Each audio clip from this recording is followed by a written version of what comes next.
शुक्लांबरधरं विष्णुं शशिवर्णं चतुर्भुजं प्रसन्नवदनं ध्यायेत् सर्वविघ्नोपशान्तयेत्। गुरुर्ब्रह्मा गुरुर्विष्णुः गुरुर्देवो महेश्वरः गुरुस्साक्षात् परब्रह्म तस्मै श्रीगुरवे नमः। व्यासाय विष्णुरूपाय व्यासरूपाय विष्णवे नमो वै ब्रह्मनिधये वासिष्ठाय नमो नमः। कूजन्तं राम रामीति मधुरं मधुराक्षरम् आरुह्य कविताशाखां वन्दे वाल्मीकिकोकिलम्। श्रुतिस्मृतिपुराणानाम् आलयं करुणालयं नमामि भगवत्पादशङ्करं लोकशङ्करं। सदाशिवसमारम्भां शङ्कराचार्यमध्यमाम् अस्मदाचार्यपर्यन्तां वन्दे गुरुपरम्पराम्। वागर्धाविव सम्पृक्तौ वागर्धप्रतिपत्तये जगतः पितरौ वन्दे पार्वतीपरमेश्वरौ। सूक्तिं समग्रयितुनः स्वयमेव लक्ष्मीः श्रीरङ्गराजमहिषी मधुरैः कटाक्षैः वैदग्ध्यवर्णकुनकुम्भनगौरवैर्यां कण्डूलकर्णकुहराः कवयोधयन्ति। हैमोर्ध्वपुण्ड्रमजहन्मकुटं सुनासं मन्दस्मितं मकरकुण्डलचारुगण्डं बिम्बाधरं बहुलदीर्घकृपाकटाक्षं श्रीवेङ्कटेशमुखमात्मनि सन्निधत्ताम्। मनोजवं मरुततुल्यवेगं जितेन्द्रियं बुद्धिमतां वरिष्ठं वातात्मजं वनरयूथमुख्यं श्रीरामदूतं शिरसा नमामि। जयत्यतिबलो रामो लक्ष्मणश्च महाबलः राजाजीति सुग्रीवो राघवेणाभिपालितः। दासोऽहं कौसलेन्द्रस्य रामस्याक्लिष्टकर्मणः हनुमान् शत्रुसैन्यानां निहन्ता मारुतात्मजः। न रावणसहस्रं मे युद्धे प्रतिफलं भवेत् शिलाभिस्तु प्रहरतः पादपैश्च सहस्रशः। अर्दयित्वा पुरीं लङ्काम् अभिवज्य च मैथिलीं समृद्धार्धो गमिष्यामि विशतां सर्वरक्षसां। धर्मात्मा सत्यसन्धश्च रामो दशरथिर्यदि पौरुषे च प्रतिद्वन्द्वशरैरं जहिराविणिम् आपदामपहर्तारं दातारं सर्वसम्पदां लोकाभिरामं श्रीरामं भूयो भूयो नमाम्यहम्। शरज्योत्सनाशुद्धां शशीतजटाजूटमकुटां वरत्रासत्राणस्फटिकघटिका पुस्तककरां सकृन्नत्वा नत्वा कथमिव सतां सन्निधत्ते मधुक्षीरद्राक्षा मधुरिमधुरीणाः फणितयः। हरि ओम। పరమేశ్వర స్వరూపమైన సభకి నమస్కారం. ఈనాడు శంకర భగవత్పాదుల చేత ప్రతిష్ఠించబడినటువంటి భారతదేశం నాలుగు మూలలా ఉన్నటువంటి 4 పీఠాలలో సార్వభౌమ పీఠంగా పరిగణింపబడినటువంటి దక్షిణ భారతదేశంలోని శృంగగిరి పీఠానికి ఆధ్వర్యం వహిస్తున్న పూజ్యపాదులు శ్రీ శ్రీ శ్రీ భారతీ తీర్థస్వామి వారి యొక్క దివ్యమైనటువంటి సందేశంతో ప్రారంభమై వారి యొక్క అనుగ్రహ ఆశీస్సులతో ప్రారంభమైన ఈ శ్రీరామాయణ యజ్ఞ కార్యక్రమంలో 42 రోజుల పాటు 7 రోజులు ఒక కాండ చప్పున 6 కాండలు 6 ఏళ్లు 42 రోజులలో పూర్తి చేసి చిట్ట చివర పట్టాభిషేకం వరకు శ్రీరామాయణాన్ని సంపూర్ణంగా ప్రవచనం చేసేటటువంటి భాగ్యం నాకు కలగడం పరమేశ్వరుని యొక్క నిర్హేతుక కృపాకటాక్ష వీక్షణంగా భావన చేస్తున్నాను. శ్రీరామాయణం నిజంగా శ్రీరామాయణమే. ఎందుచేత నేను ఈ మాట అంటున్నానంటే ఇప్పుడే మీరు పీఠాధిపతుల యొక్క అనుగ్రహ భాషణంలో విన్నారు. వేదవేద్యే పరే పుంసి జాతే దశరథాత్మజే వేద ప్రచేతసాదాసీత్ సాక్షాత్ రామాయణాత్మన అంటారు. అందులో ఎంత గొప్ప మాట అన్నారంటే వేదవేద్యే పరే పుంసి, వేదము చేత ప్రతిపాదింపబడినవాడు, వేదము చేత తెలియబడేటటువంటి వాడు, వేదము ప్రమాణముగా ధర్మానుష్ఠానము చేసి మానవ జన్మ తరింప చేసుకుని భగవంతుని యొక్క అనుభవాన్ని మనం పొందడానికి వీలైనటువంటి స్థితిని కలిగి ఉన్నవాడైనటువంటి పరమేశ్వరుడు రామచంద్రమూర్తిగా ఈ భూమండలం మీద అవతరించి 11,000 సంవత్సరములు కరచరణాదులతో నడయాడాడు. రాముడు వేదము చేత ప్రతిపాదింపబడినటువంటి పరమేశ్వర స్వరూపం. ఆ భగవంతుడే రాముడిగా వచ్చాడు. భగవంతుణ్ణి ప్రతిపాదించేటటువంటి వేదం వాల్మీకి మహర్షి నోటి వెంట శ్రీరామాయణంగా వచ్చింది. అందుకే శ్రీరామాయణానికి వేదోపబృంహణము అని పేరు. వేదమే రామాయణం. వేదం దేన్ని ప్రతిపాదిస్తుంది? ప్రధానంగా వేదమంతా ధర్మమే ప్రతిపాదన చేస్తుంది. ధర్మం అంటే ఏమిటి? ధ్రియతేవా జనైరితి ధర్మం అని అమరకోశం. ధర్మం అంటే తెలుసుకోవడం ధర్మంలో ఒక భాగం. కేవలం తెలుసుకోవడం ధర్మం కాదు. తెలుసుకున్నాడు, అనుష్ఠించడు. అప్పుడు ధర్మమా అంటే ధర్మం కాదు. మీరు శ్రీరామాయణాన్ని జాగ్రత్తగా పరిశీలనం చేస్తే రాముడికి ఎన్ని తెలుసో ఎంత తెలుసో, రావణుడికి అన్ని తెలుసు అంతా తెలుసు. కానీ రాముడి ముందు రావణుడు ఎందుకు నిలబడలేకపోయాడు? ఒక్కటే కారణం, తాను తెలుసుకున్నది తాను విన్నది అనుష్ఠించాడు రామచంద్రమూర్తి. తాను విన్నది తాను తెలుసుకున్నది తన సౌకర్యానికి అనుగుణంగా మార్చుకుని దబాయించి బ్రతికే ప్రయత్నం చేస్తాడు రావణాసురుడు. ధర్మాన్ని మీరు తెలుసుకోవడం ప్రధానం ఎంతో, దాన్ని అనుష్ఠించడం కూడా అంతే అవసరం. అనుష్ఠానానికి పనికిరానటువంటి ధర్మం ఉపయోగం లేనిది అవుతుంది. ఇంట్లో కర్ర ఉంది, వీధిలో కుక్క ఉంది. కుక్క మీ మీద పడడానికి ఉద్యుక్తమవుతున్న సమయంలో మీ ఇంట్లో కర్ర ఉంది కదా అని మీ మీద పడ్డం మానదు. మీ చేతిలో కర్ర ఉంటే కుక్క మీ మీద పడకుండా ఉంటుంది. ధర్మో రక్షతి రక్షితః అన్న మాటకు అర్థం ఏంటంటే, మీరు ధర్మాన్ని అనుష్ఠిస్తే మిమ్మల్ని ధర్మం కాపాడుతుంది. ధర్మం విషయంలో తెలుసుకోవలసినటువంటి అత్యంత ముఖ్యమైన విషయం ఒకటి ఉంటుంది. ధర్మం ఇలా అనుష్ఠిస్తే అలా వెంటనే ఫలితం ఇవ్వాలని ఎక్కడ ఉండదు, ఒకచో అలా ఉండొచ్చు. ధర్మం ఎటువంటిదంటే, పంట పండడం కోసమని చెప్పి వ్యవసాయదారుడు భూమిని దున్నడం మొదలు పెడతాడు. భూమిని దున్నగానే పంట పండుతుందా? భూమిని దున్నిన తరువాత వర్షం పడే వరకు ఎదురు చూడాలి. వర్షం పడితే పంట పండుతుందా? విత్తనాలు వేయాలి. విత్తనాలు వేస్తే పంట పండుతుందా? మొలకలెత్తాలి. మొలకలెత్తినంత మాత్రాన పంట పండుతుందా? దానికి చీడా పీడా పట్టకుండా సస్యరక్షణ చేసుకోవాలి.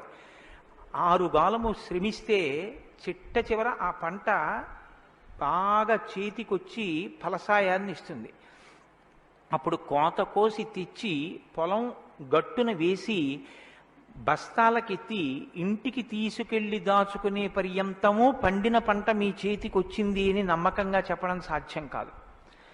ధర్మం కూడా అంతే. ఇవాళ మీరు ధర్మం చేశారు అని వెంటనే ఫలితం ఇవ్వదు. అధర్మం కూడా అంతే. మీరు ఇవాళ అధర్మం చేశారు అని వెంటనే ఫలితం ఇవ్వదు. లోకంలో మీరు చూస్తూ ఉంటారు, ఒక్కొక్కడు చాలా పాపాచరణముతో ఉంటాడు, ఈశ్వరుని యందు భక్తి ఉండదు, శాస్త్రం ఏది వద్దందో అది చేస్తూ ఉంటాడు, కానీ సర్వసుఖములను అనుభవిస్తూ ఉంటాడు.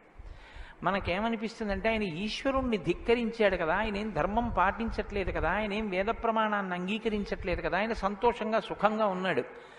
అన్నీ విని అన్నీ నమ్మి అన్నీ విశ్వసించి వేదమును ప్రమాణముగా స్వీకరించి ధర్మమును అనుష్ఠించినటువంటి నేను కష్టాలు పడుతున్నాను, ఏమిటి ఉపయోగం ఈ ధర్మం పట్టుకుంటే అనిపిస్తుంది.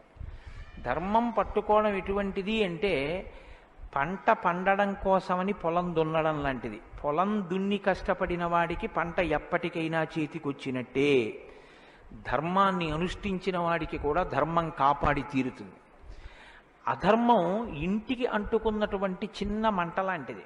చిన్న మంటే కదా నన్ను ఏం చేస్తుందని పడుకున్న వాడికి చిట్ట చివర ఇల్లంతా ఎలా కాలిపోతుందో, అధర్మంలో మనం ఉన్నామని తెలుసుకుని అధర్మ పథంలోంచి బయటికి వచ్చే ప్రయత్నం చేయకపోతే చిట్ట చివరికి జరిగేటటువంటి పరిణామం కూడా అలాగే ఉంటుంది. కాంచన లంక ఉంది, అంత బలగం ఉంది, అంత గొప్ప సుఖాలు అనుభవించాడు, 10 తలకాయలున్నాయి, గొప్ప తపస్సు ఉంది, ఈశ్వరుడు యొక్క అనుగ్రహాన్ని పొందాడు, పరమేశ్వరుణ్ణి సాకారంగా దర్శనం చేశాడు, పుష్పక విమానం ఎక్కి ప్రపంచమంతా తిరిగాడు. చిట్ట చివరికి ఏమయ్యాడు? అధర్మాన్ని పట్టుకున్నందుకు కడుపున పుట్టినటువంటి బిడ్డల దగ్గర నుండి భార్య చిట్ట చివర ఏడుస్తూ యుద్ధభూమిలోకి వచ్చి, నువ్వు అధర్మాన్ని పాటించడం వల్లే ఇటువంటి చావు చచ్చావని మండోదరి గుండెలు బాదుకుని ఏడిచేటటువంటి స్థితిని రావణుడు పొందాడు. ప్రతి క్షణం ధర్మాన్ని అనుష్ఠించాడు. ఎంత ఓపికగా అనుష్ఠించాడంటే, ఎన్ని కష్టాలైనా రాని ఆయనకి కావలసింది మాత్రం ఒక్కటే, ధర్మం. ధర్మమా సుఖమా, ధర్మమా కష్టమా, ధర్మమా ప్రయోజనమా, ధర్మమా అడ్డదారా, ధర్మమా కోరిక తీరడమా, మీరు పక్కన ఏవి పెట్టి చూడండి, శ్రీరామచంద్రమూర్తి జీవితం అంతా ఒకటే, ధర్మమే. వాలన్నాడు, సుగ్రీవుడితో ఎందుకు స్నేహం చేశావు? నాతో స్నేహం చేస్తే రావణాసురుణ్ణి నిగ్రహించి నీ భార్యని వెంటనే ఇప్పిద్దును, ఎందుకు సుగ్రీవుడితో స్నేహం చేశావని అడిగాడు. నాకు కావలసింది ధర్మం. అధర్మాన్ని పాటించేటటువంటి నీతోటి స్నేహం వల్ల నా భార్యని తెచ్చుకోవడం నాకు అక్కర్లేదు. అందుకు నిన్ను నిగ్రహించానన్నాడు. తండ్రి మరణించాడు, చెక్కు చెదరలేదు. భార్యను అపహరించారు, చెక్కు చెదరలేదు. రాజ్యం పోయింది, చెక్కు చెదరలేదు. జటాయువు మరణించాడు, చెక్కు చెదరలేదు. ఇలా కాదన్నయ్య, ఈ మార్గాన్ని విడిచిపెట్టి ఇలా వెళ్ళన్నాడు. తోడ పుట్టినటువంటి లక్ష్మణమూర్తి నాకొద్దన్నాడు. కన్న తల్లి కౌసల్య అంది, నీ తండ్రి ఇటువంటి దురాత్ముడు, కాబట్టి నన్ను కూడా నీతో తీసుకెళ్ళండి. వద్దమ్మా, ధర్మం ప్రధానం అన్నాడు. ఎన్ని పర్యాయాలు ఆయన మాట్లాడితే ధర్మం ధర్మం ధర్మం. అయితే ఇక్కడ మీరు ఒక మాట గమనించవలసి ఉంటుంది. ధర్మం అంటే ఏది ధర్మం?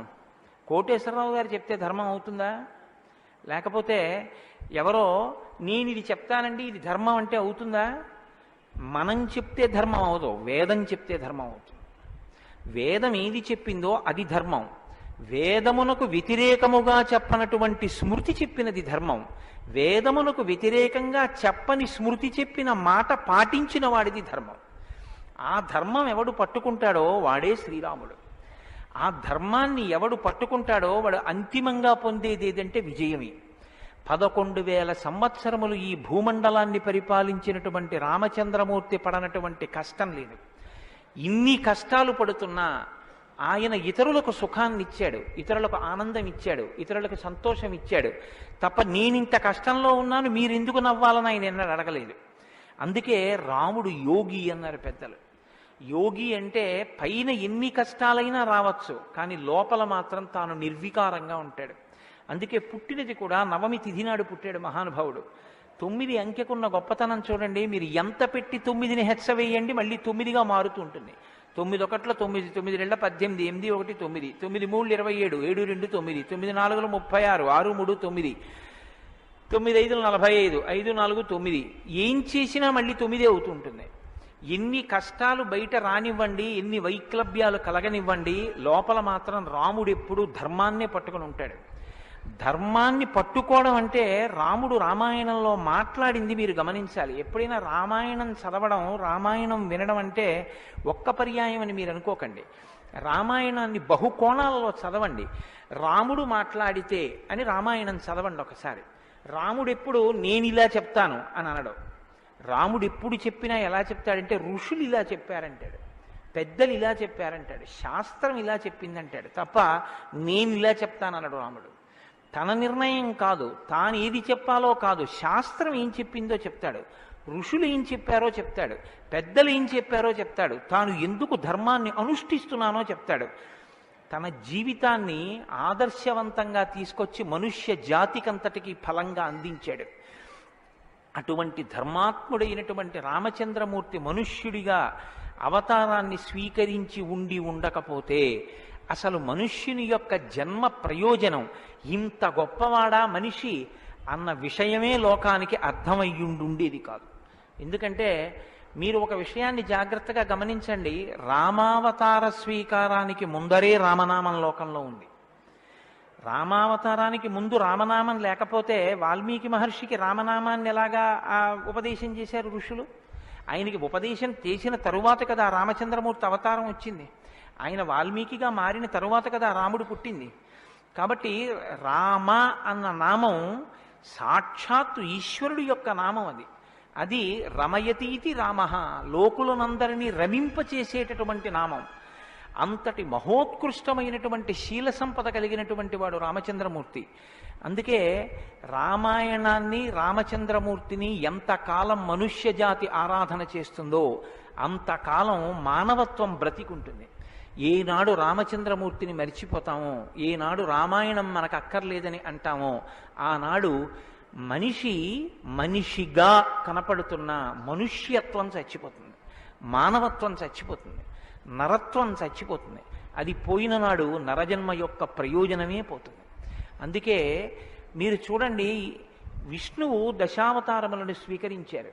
వేదోద్ధారణ మందరాభరణ పృథ్వీధర్మ నిర్మాణ ప్రహ్లాదత్రాణ బలిప్రతారణ నృపాహంకార నిర్వాపన వైదేహీరమణ ధనంజయ జయ వ్యాపార పారీణ క్షోణీ దివ్యత్కరుణ తమోహరణ తండ్రి వెంకటేశ ప్రభో. ఇన్ని అవతారాలు స్వీకరించినా ఆ అవతార పరిసమాప్తి అయిపోయిన తరువాత మనం పిలిస్తే ఇక లక్ష్మీనారాయణులని పిలుస్తాం. ఒక వామనమూర్తి అవతార పరిసమాప్తి అయిపోయింది, ఏమంటాం? లక్ష్మీనారాయణులు. ఒక పరశురాముడు లక్ష్మీనారాయణులు, ఒక మత్స్యావతారం లక్ష్మీనారాయణులు. ఒక్క సీతారాముల అవతారంలో మాత్రం యుగాలు మారిపోయినా ఆ అవతారాన్ని సీతారాములని పిలుస్తాం. భార్యాభర్తలు ఎలా బతకాలో నేర్పినటువంటి అవతారం రామావతారం. అన్నదమ్ములు ఎలా బతకాలో నేర్పిన అవతారం రామావతారం. తండ్రి కొడుకులు ఎలా బతకాలో నేర్పిన అవతారం రామావతారం. ఒక ఉద్యోగి యజమాని ఎలా బతకాలో నేర్పిన అవతారం రామావతారం.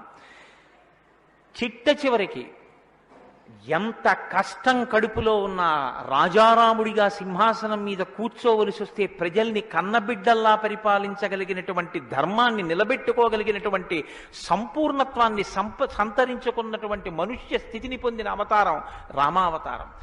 మీకు జీవితంలో అనుష్ఠాన పర్యంతంలో ఎక్కడ ఏ విషయం గురించి అనుమానం వచ్చినా మీకు రామాయణం జీర్ణమైతే మీకు వెంటనే శ్రీరామాయణం జ్ఞాపకానికి వస్తుంది.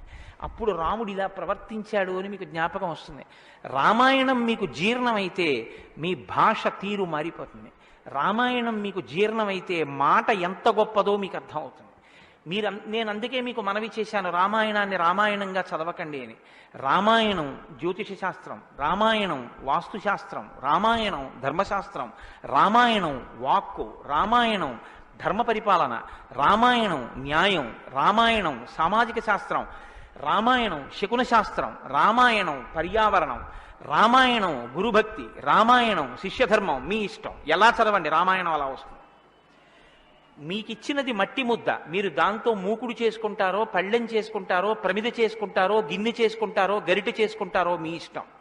రామాయణాన్ని మీరు ఎలా చూడాలనుకుంటే మీకు అలా కనపడుతుంది.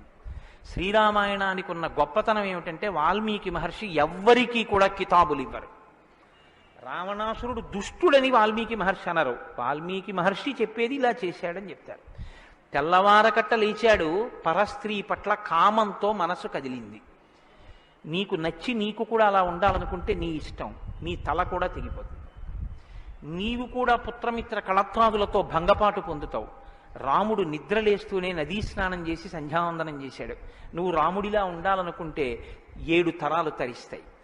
నీకేది కావాలో నువ్వు నిర్ణయించుకో. రాముడు గొప్పవాడని చెప్పరు, రావణుడు తక్కువవాడని చెప్పరు. నువ్వేది తెలుసుకోవాలో అది నువ్వు తెలుసుకుని అనుష్ఠించాలి. అది శ్రీరామాయణం యొక్క గొప్పతనం. అంత గొప్ప అవతారంలో రాముడు ఎప్పుడు మాట్లాడినా ఋషివాక్కుని సమర్థిస్తాడు. రాముడు ఎప్పుడు మాట్లాడినా వేదవాక్కుని సమర్థిస్తాడు. రాముడు ఎప్పుడు మాట్లాడినా ధర్మాన్ని సమర్థిస్తాడు. ఇది మీరు బాగా జ్ఞాపకం పెట్టుకోవాలి. మనం శ్రీరామాయణం వింటున్నది శృంగగిరి పీఠంలో వింటున్నాం. అదేమిటండి పీఠ శాఖ కదా అని మీరు అనొచ్చు. ఆత్మావై పుత్రనామాసి, కొడుక్కి తండ్రికి అభేదం. బింబం ఎందులోంచి వచ్చిందో ఆ బింబం వచ్చినటువంటిది లేదా ప్రతిబింబం పుట్టిన బింబం రెండూ ఒకటే.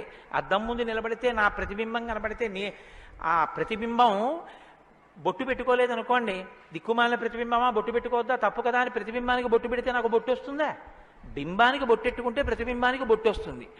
బింబానికి ప్రతిబింబానికి తండ్రికి కొడుక్కి గురువుకి శిష్యుడికి అభేదమైతే గుంటూరు శృంగగిరి పీఠ శాఖకి ఎక్కడో కర్ణాటక రాష్ట్రంలో ఉన్న శృంగగిరి పీఠానికి నా దృష్టిలో అభేదం.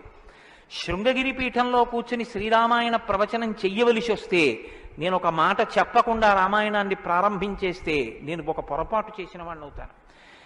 ఇన్ని పీఠాల్ని స్థాపించినటువంటి శంకర భగవత్పాదులు అవతార పరిసమాప్తి చేస్తూ ఒక మాట చెప్పారు. వేదో నిత్యమధీయతాం తదుదితం కర్మస్వనుష్ఠీయతాం. ప్రతిరోజు వేదం చదువుకో. నువ్వు చేసే ఏ కర్మ అయినా వేదం ఎలా చెప్పిందో అలాగే చెయ్యి. అంతేకాని నీ స్వంత బుద్ధితో ఏ పనిని చెయ్యవద్దు. వేదో నిత్యమధీయతాం తదుదితం స్వకర్మస్వనుష్ఠీయతాం దుస్తర్కాస్తు విరమ్యతాం. ఈశ్వరుడు నోరిచ్చాడు కదా అని నీ చిత్తం వచ్చినట్టుగా వాదనలు చేయవద్దు.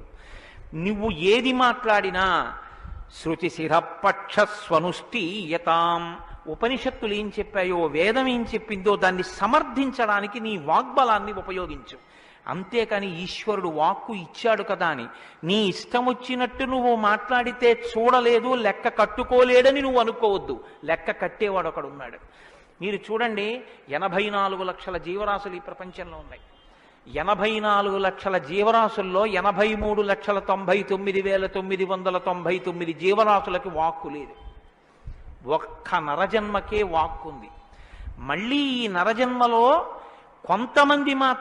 కొంతమంది మాత్రమే ఆ మాట చెప్పగలరు. కొంతమంది నరులుగా జన్మించిన నోరు విప్పి రామా అని గట్టిగా అనరా అంటే రామా అని అనలేరు. అది వారి దురదృష్టం. కానీ మనం భగవన్నామమును పలకగలం. భగవన్నామం పలికి తరించగలిగినటువంటి భాగ్యం మనకుంది.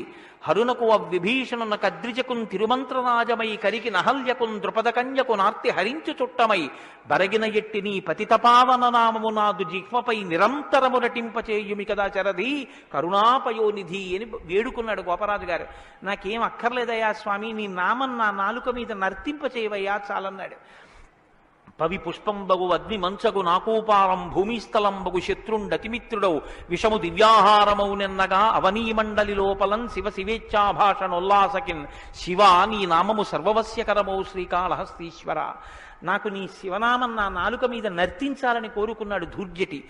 భగవన్నామం చెప్పుకుంటే చాలని ఆ నామం ఉన్నందుకు వెంపర్లాడారు. అంత్యకాలమునందు ఆయాసమున నిన్ను తలుచునో తలపనో తలతునిపుడి నరసింహ నరసింహ నరసింహ లక్ష్మీ చ దానవంతక కోటి భానుతేజ గోవింద గోవింద గోవింద సర్వేశ పన్నగాధిపశాయి పద్మనాభ అని రెండు చేతులిచ్చి నమస్కారం చేసి చిట్ట చివర ప్రాణం పోయేటప్పుడు ఆవేళ యమదూతల అగ్రహంబున వచ్చి ప్రాణముల్ పెకలించి పట్టునప్పుడు కపవాత పైత్యముల్ కప్పగా శ్రమచేత కంపముద్భవమంది కష్టపడుచు నారాయణాయంచు నా జిహ్వతో నిన్ను పిలుతునో శ్రమచేత పిలువలేనో నాటికిప్పుడు నీ నామస్మరణ చేతు చెవినిడవయ్య భూషణ వికాస శ్రీధర్మపుర నివాస దుష్ట సంహార నరసింహ దురిత దూరాన్ని గుండెలు బాదుకున్నాడు నరసింహచతక కర్త. ఆ భగవన్నామం పలికేటటువంటి భాగ్యం ఉన్న ఏకైక ప్రాణి సృష్టిలో కేవలం మనుష్యుడే. అటువంటి మనుష్యుడికి ఇచ్చినటువంటి అదనపు వరం భగవత్ కథాశ్రవణం. ఈశ్వర కథ వినగలడు.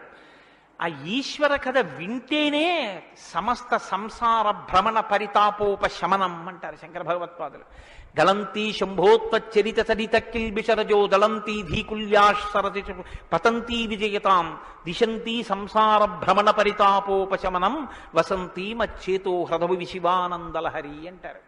సంసార భ్రమణ పరితాపోపశమన కారణమైనటువంటి భగవంతుని యొక్క కథాశ్రవణము చేసి నోటితో జుర్రుకున్నటువంటి పదార్థాలు సప్త ధాతువులతో నిర్మింపబడిన ఈ దేహాన్ని పోషిస్తే భగవంతుని యొక్క కథని చెవులతో జుర్రుకున్నటువంటి వాడు మళ్ళీ పుట్టవలసిన అవసరం లేకుండా పునరపి జననం పునరపి మరణం పునరపి జనని జఠరే చయనం ఇహ సంసారే బహుదుస్తారే కృపయాపారే పాహి మురారే అని ఆ భగవన్నామామృతాన్ని చెవులలోంచి లోపలికి జుర్రుకున్నటువంటి వాడు పునరావృత్తి రహిత శాశ్వత శివ సాయుధ్య స్థితిని పొందగలుగుతున్నాడు. ఇటువంటి భాగ్యం కలిగినటువంటి ప్రాణి మనుష్యుడు. ఆ మనుష్యుని యొక్క జీవితం ఎంత గొప్పదో, అసలు నరుడంతే ఎంత గొప్పవాడో నిరూపించినటువంటి అవతారం రామావతారం. నరుడిగా జన్మించి రామ కథ వినకపోతే, రాముని యొక్క గొప్పతనాన్ని వినకపోతే, రాముడు మనకి చేసిన మహోపకారం ఏమిటో తెలుసుకుని కృతజ్ఞతలు ఆవిష్కరించకపోతే అంతకన్నా కృతజ్ఞుడు వేరొకడు ఉండడు. నేను ఈ మాట ఎందుకు అంటున్నానో తెలుసా అండి? రావణాసురుడు వరాలు కోరుకున్నాడు బ్రహ్మగారిని. అందరినీ అడిగాడు, ఒక్క నరవానరులను వదిలిపెట్టాడు. ఎందుకు వదిలిపెట్టావని బ్రహ్మగారు అడగలేదు, తానీ చెప్పుకున్నాడు. ఇంతమంది గురించి అడిగాను, నరవానరముల గురించి నాకు లెక్క ఏమిటి, వాళ్ళు లెక్కలోకి వస్తారా, నేను అసలు వాళ్ళ పేరు ఎత్తానన్నాడు. అంటే నరుడికి ఉన్నటువంటి విలువ ఏ పాటిదో మీరు అర్థం చేసుకోండి. రావణాసురుడున్న కాలంలోనేగా రాముడున్నాడు. రావణాసురుడి కాలం నాటికి నరుడికి ఉన్న విలువ, నరుడికి ఉన్న గౌరవం అంత గొప్పవి. ఆయన రాక్షసుడండి, ఏదైనా మాట్లాడతాడు, మీరెందుకు గుండెలు బాదుకుంటారు అనొచ్చు. జనక మహారాజు మహాజ్ఞానిగా, అంతటి మహాజ్ఞాని అయినటువంటి జనకుడు ఎదర వస్తోందిగా సీతారామ కళ్యాణం. అంతటి వాడు ఆయన అన్నాడు, మనుష్యుడు రాముడు ఆయనే విత్తుతాడు శివధనస్సు అన్నాడు.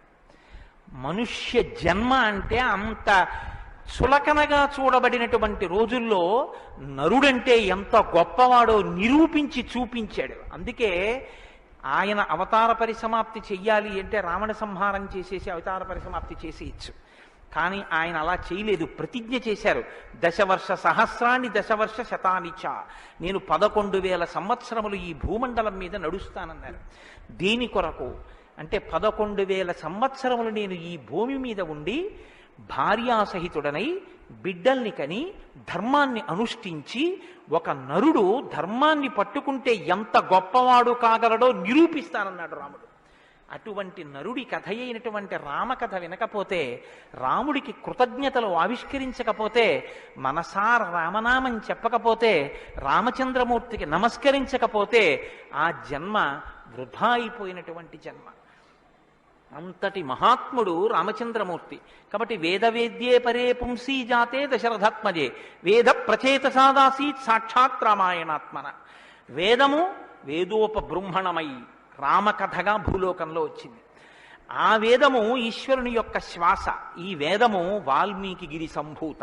వాల్మీకి అనబడేటటువంటి పర్వతంలోంచి పుట్టినటువంటి ఒక జీవనది. వేదము మనం వెళ్ళి స్నానం చెయ్యాలి, మనం వెళ్ళి దర్శనం చెయ్యాలి. రామాయణము ప్రవహించి ఇంటింటి ముందు నుంచి వెళ్ళిపోయినటువంటి గంగ లాంటిది. దక్షిణామూర్తి వేదం, శంకరాచార్యుల వారు రామాయణం.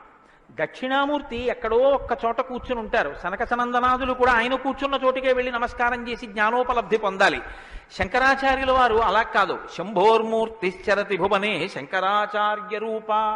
ఆ దక్షిణామూర్తి మౌనం విడిచిపెట్టి ఆసేతు హిమాచల పర్యంతం పాదచారి అయి 3 పర్యాయములు పర్యటించి వేద విరుద్ధమైన వాదనలు ఖండించి, మళ్లీ వేద విరుద్ధమైన వాదనలు ఈ భారతదేశంలోకి ప్రవేశించకుండా కాపు పెట్టాలన్న ఉద్దేశ్యంతో తూర్పున జగన్నాథ్లో గోవర్ధన పీఠము, పడమర ద్వారకలో కాళికాపీఠము, ఉత్తరమున బదరికాశ్రమములో జ్యోతిపీఠము, దక్షిణమున శృంగగిరిలో శారదాపీఠము, 4 చోట్ల 4 పీఠములను కాపు పెట్టి గురు పరంపర నిరంతరము కొనసాగేటట్టుగా మనని అనుగ్రహించి వేద విరుద్ధమైన వాదనలు భారతదేశంలో ప్రవేశించకుండా రక్షించినటువంటి మహాపురుషుడైనటువంటి శంకర భగవత్పాదులు తానే ఆసేతు హిమాచలం పరిగెట్టించి ప్రతి ఇంటి ముందుకొచ్చి జ్ఞానబోధ చేసినట్టు రామాయణం అనేటటువంటి గంగ వాల్మీకి గిరిశంభూతయ్యి వాడవాడలా ప్రవహించింది. రామకథ రామనామం తెలియనివాడు లోకంలో ఉండడు. ఏదైనా తెలియదేమో, రామకథ తెలియనివాడు రామనామం తెలియనివాడు లోకంలో ఉండడు. మంచికైనా రామనామం, చెడుకైనా రామనామం. ఏమయ్యా అంత పని చేసావా? రామరామ అనే చేస్తానండి అంటాడు. ఏదైనా చూడకూడదు చూస్తే రామరామ ఇలాంటిది చూశానేమండి అంటాడు.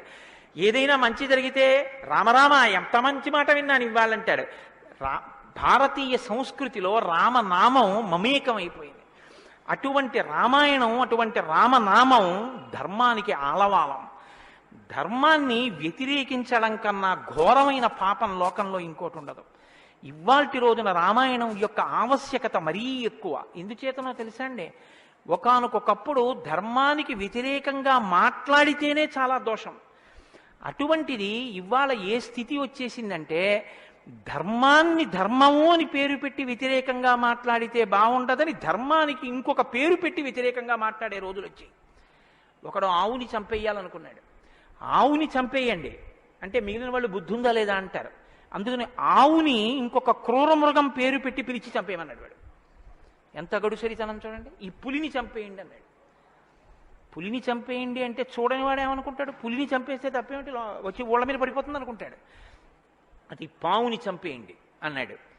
విన్నవాడు పావు అనుకున్నాడు, కనదు ఆవు. ఆవుని చూపించి పావుని చంపేయండి అన్నాడు. వాడికి తెలియదా ఇది ఆవు అని? తెలుసు. మరి ఆవుని చంపేయండి అని ఎందుకంటావు అంటే, ఆవుని చంపేయండి అంటే ఆవుని చంపడం ఏమిట్రా అంటారని పావుని చంపేయండి అన్నాడు తెలిసి. ధర్మాన్ని ఆచరించకండి అంటే జనం తిరగబడతారని మూఢ విశ్వాసాల జోలికి వెళ్ళకండి అంటున్నారు. పేరు మార్చారు కానీ వ్యవస్థని ధర్మానికి దూరం చేస్తున్నారు. ఆ స్థితి నుంచి మనం రక్షింపబడాలంటే మనకున్న ఆధారం ఒక్కటే, శ్రీరామాయణాన్ని వినాలి, శ్రీరామాయణాన్ని బాగా తెలుసుకోవాలి, శ్రీరామాయణాన్ని తరచి తరచి గమనించాలి. రామాయణం మనకి తెలుసున్న రామకథే కదా అనుకోకండి. నేను మీకు యథార్థం మనవి చేస్తున్నాను. మీరు రామాయణాన్ని ఎన్ని మాటలు చదవండి, ఎన్ని మాటలు వినండి, మీకు రామాయణం కొత్త కోణంలో ప్రకాశిస్తుంది, రామాయణం కొత్త కోణంలో భాషిస్తుంది. అంత గొప్ప రామాయణం. సరే నువ్వు చెప్పేది రామాయణం కదా, రామాయణం గురించి ఎందుకు అంతసేపు చెప్తావు? మేము ఎదుర వింటాం కదా రామాయణం. అసలు నువ్వు రామాయణం ప్రారంభం చెయ్యి అని మీరు అంటారు, నాకు తెలుసు. శ్రీరామాయణ ప్రారంభం ఎక్కడ జరిగింది అంటే, తపస్వాధ్యాయ నిరతం తపస్వీ వాగ్విదాం వరం నారదం పరిపప్రచ్చర్ వాల్మీకి మునిపుంగవం అన్నారు. అంటే ఒకానొక నాడు వాల్మీకి మహర్షి తన ఆశ్రమంలో ఉన్నారు. నారద మహర్షి వచ్చారు. నారద మహర్షి వస్తే వచ్చిన నారద మహర్షి ఎటువంటి వారో చెప్తున్నారు మొదట.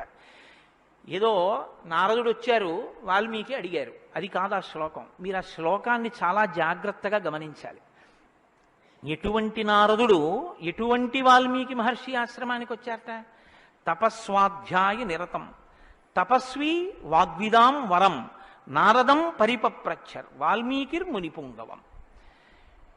ఈ శ్లోకం నేను చెప్పే ముందు మీతో ఒక మాట నేను మనవి చెయ్యాలి. వాల్మీకి మహర్షి ఆశ్రమానికి నారదుడు వచ్చి సంక్షేప రామాయణం చెప్పిన తరువాత కదా రామాయణం ప్రచారంలోకి వచ్చింది. వాల్మీకి మహర్షి ఆశ్రమానికి నారద మహర్షి వచ్చిన తరువాత రామాయణాన్ని ఎవరికి నేర్పారు? ఆయన రచన చేసి మొట్టమొదట ఎవరికి నేర్పి ఉండాలి? ప్రవాహము అంటే ఎవరి ద్వారానో వెళ్ళాలి కదా. అది మొట్టమొదట లోకంలో దాన్ని ప్రచారం ఎవరితో ప్రారంభమైంది? వాల్మీకి రామాయణ రచన చేసి ఎవరికి నేర్పారు? వాల్మీకి రామాయణ రచన చెయ్యగానే నేర్పిన మొట్టమొదటి శిష్యులు లవకుశులు. లవకుశులకి మొట్టమొదట రామాయణం నేర్పుంటే సీతమ్మ వాల్మీకి ఆశ్రమంలో ఉందా లేదా? ఉంది. వాల్మీకి ఆశ్రమంలోకి సీతమ్మ వచ్చి లవకుశులు పెద్దవాళ్ళై గురువు గారి దగ్గర శ్రీరామాయణాన్ని ఉపదేశం పొందడానికి యోగ్యమైనంత వయస్సు వచ్చేసిన తరువాత నారద మహర్షి వచ్చారు. వచ్చి సంక్షేప రామాయణం చెప్పారు. అప్పటి వరకు రామాయణం లేదు లోకంలో, అంతే. ఎందుకంటే తర్వాత కదా వాల్మీకి రచించారు సంక్షేప రామాయణం విన్నాక. కాబట్టి ఇప్పుడు రామాయణ కథ ఏ స్థాయిలో ఉంది, ఏ స్థితి దగ్గర ఉంది? రామాయణ రచన మొదలయ్యేప్పటికే రామాయణం పూర్తయిపోయే స్థితిలో ఉంది. రామాయణం పూర్తయిపోయే స్థితిలో రామాయణ రచన ప్రారంభమైంది. ఇది మీరు గమనించాలి. రామచంద్రమూర్తి పుట్టక ముందు రామాయణాన్ని రచించలేదు వాల్మీకి. రామచంద్రమూర్తి పట్టాభిషేకాత్ పూర్వం రామాయణ రచన జరగలేదు. రామాయణ రచన ఎప్పుడు జరిగినట్టు? రామచంద్రమూర్తి పట్టాభిషేకం చేసుకుని సీతమ్మ తల్లిని అడవులలో విడిచిపెట్టి అడవులలో ఉన్న సీతమ్మని వాల్మీకి మహర్షి తన కుటీరానికి తీసుకెళ్లి లవకుశులు జన్మించి వాళ్ళు పెరిగి పెద్దవాళ్ళై యోగ్యులై విద్యాభ్యాసం చేసి సంగీత విద్యలో మంచి నిష్ణాతులై వాల్మీకి మహర్షి రచించిన రామాయణాన్ని బోధ చేస్తే నేర్చుకుని లోకంలో ప్రచారం చెయ్యగలిగినంత వయస్సు వాళ్ళు వచ్చిన తరువాత నారద మహర్షి వచ్చారు అక్కడికి.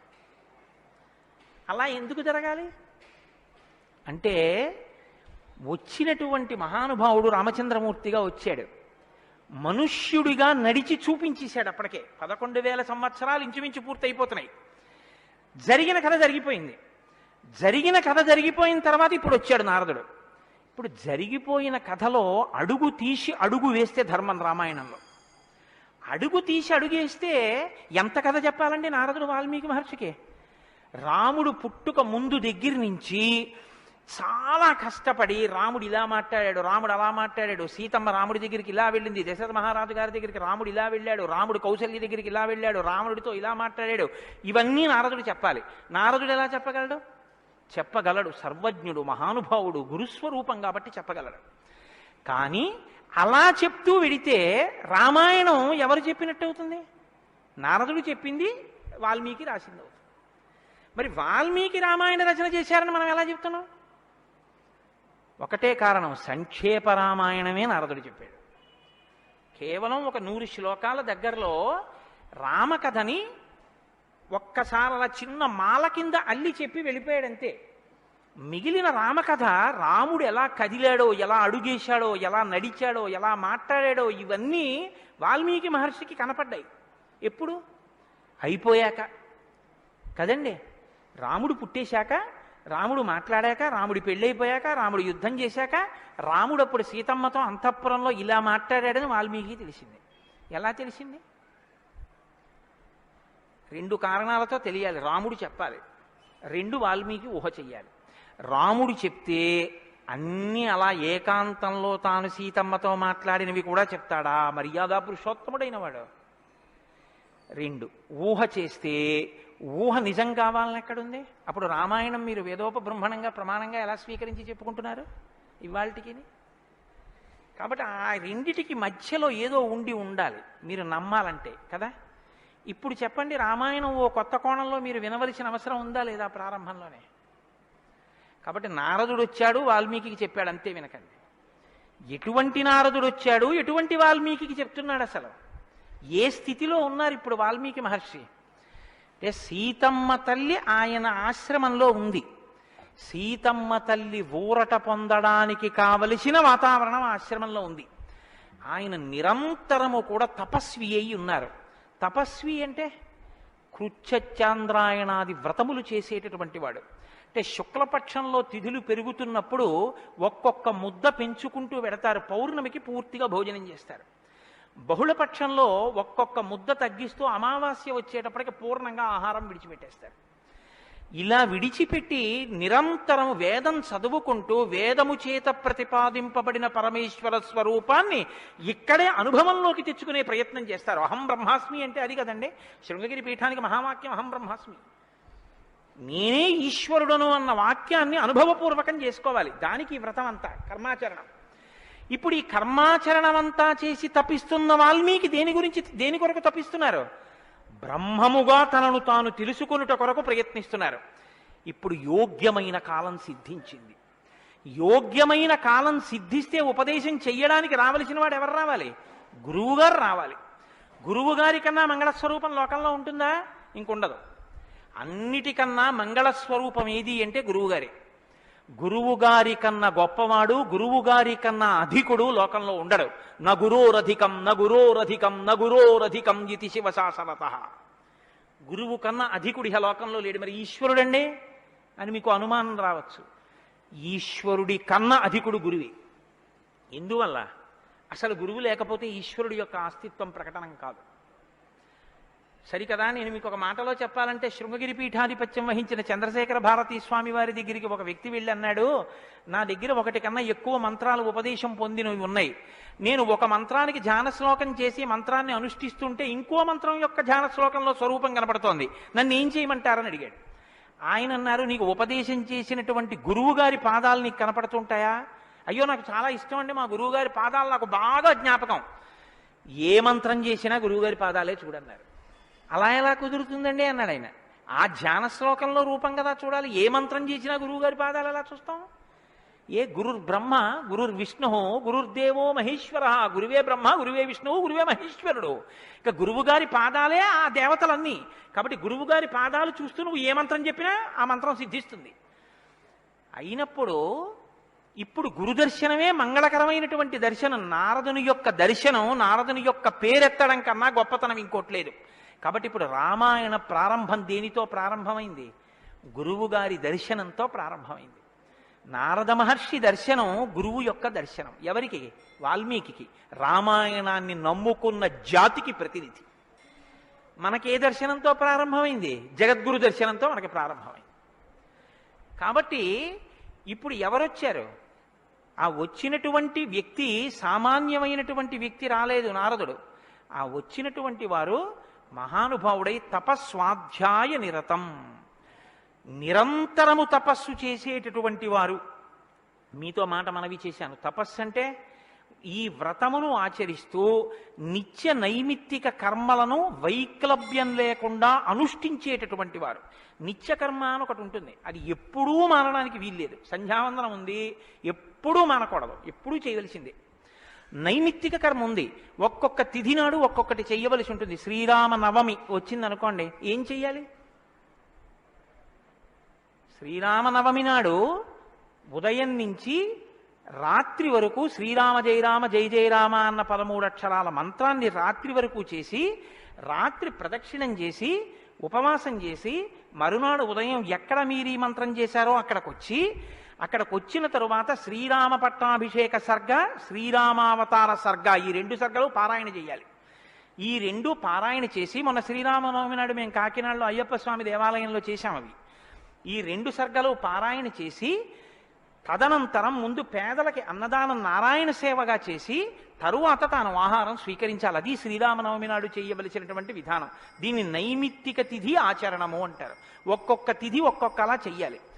నిత్యకర్మ చేస్తూ, నైమిత్తిక తిథులను చేస్తూ, కృచ్ఛచాంద్రాయణాది వ్రతములను చేస్తూ, ఎప్పుడూ వేదాన్ని అలా చదువుకుంటూ వేదము చెప్పినటువంటి హృదయాన్ని, వేదము చెప్పినటువంటి మంత్రములలో ఉన్న సారమును అవగతం చేసుకుని బ్రహ్మమును అనుభవంలోకి తెచ్చుకునేటటువంటి ప్రయత్నం చెయ్యడానికి ఉపకరణంగా ఈ శరీరాన్ని వాడుకుంటున్నవారు.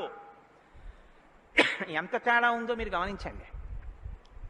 మనం ఏం చేస్తామంటే ఈ శరీరాన్ని పోషించి ఈ శరీరము వలన ఎన్ని సుఖములు పొందవచ్చో అన్ని సుఖములను పొందడానికి సాధనంగా దీన్ని వాడతాం. ఇది ఎందుకు అంటే దీంతో అబ్బో ఎన్ని రుచులు చూస్తాడో, దీనికి ఎన్ని స్పర్శ సుఖాలు ఇస్తాడో, దీంతో ఎన్ని వినకూడనివి వింటాడో, దీంతో ఎన్ని పీల్చకూడనివి పీలుస్తాడో. వాళ్ళేం చేస్తారంటే దీన్ని సాధనంగా చేసుకుని దీన్ని ఎలా వాడుకోవాలో అలా వాడుకుంటూ దీన్ని అడ్డు పెట్టుకుని దీని ద్వారా దేన్ని తెలుసుకున్న తర్వాత ఇది పడిపోయినా పర్వాలేదో అది తెలుసుకోవడానికి ఉపకరణంగా దీన్ని వాడుకుంటారు. ఏమిటో నువ్వు అలా అన్నావు కానీ ఆ మాట ఏం స్పష్టంగా లేదని మీరు అంటారు, నాకు తెలుసు. భగవాన్ రమణుల మాటల్లో చెప్తే మీకు స్పష్టంగా అర్థమవుతుంది. ఇప్పుడు నేను అన్న మాటకి తెలుసుకోవలసినది తెలుసుకునేంత వరకు దీన్ని ఉపకరణంగా వాడుకోవడం అంటే ఏమిటని అడిగారు రమణ మహర్షి. ఆయన అన్నారు, భోజనం చేశాక విస్తర అవతల పారేయడం. విస్తరని ఏం చేస్తారండి? బాదమాకులు తెచ్చి, చీపురు పుల్లలు తెచ్చి, సన్నగా చీల్చి ముక్కలు చేసి అన్నం తినేటప్పుడు ఊడిపోయి అన్నంలో కలిసిపోకుండా జాగ్రత్తగా కుట్టి ఆకు తెచ్చి వేసుకుని నీళ్లు జల్లి తుడిచి పదార్థాలు వేసుకుని అన్నమంతా తిని ఉత్తరాపోసనం పట్టిన తర్వాత అప్పుడు తీసుకెళ్లి ఆకు వీధిలో పెంటకుప్ప మీద పారేస్తారు. అంతేగాని ఆకు పుట్టింది ఎందుకు అంటే ఆకు కుట్టింది ఎందుకు అంటే చివరి పెంటకుప్ప మీద పారేయడమేనండి, అందుకు పారేస్తాం అంటారా? దేనికి వాడుకోవాలో దానికి జాగ్రత్తగా వాడుకుని ఆ ప్రయోజనం అయిపోయిన తరువాత పెంటకుప్ప మీద విస్తరాకుని పడేసినట్టు దీన్ని సాధనంగా చేసుకుని దీనిలో ఉండి దీనితో తరించి దీనిలో ఉండి దీని వలన బ్రహ్మం అంటే ఏమిటో తెలుసుకుని అనుభవంలోకి వచ్చిన తర్వాత ఇది పడిపోతున్నా ఇది నేను కాదన్న సత్యం ఎరుకలోకి రావడం వల్ల దీని మీద భ్రాంతి లేకుండా ఇది పడిపోతున్నా సాక్షిగా చూసి ఇది పడిపోయిన తర్వాత తాను ఒకటి ఏది మారని సత్యమో సత్యంగా నిలబడిపోవడాన్ని నిత్య నైమిత్తిక కర్మాచరణ చేత తాను పొందవలసిన స్థితిని పొందగలిగినటువంటి తపస్వాధ్యాయ నిరతుడు అని పిలుస్తారు.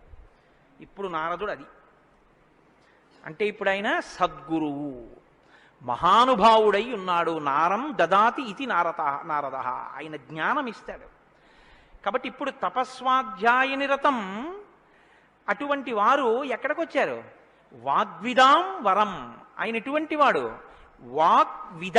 వాక్ అంటే వేదం, వాక్ అంటే బ్రహ్మం, విదుడు అంటే తెలుసుకున్నవాడు.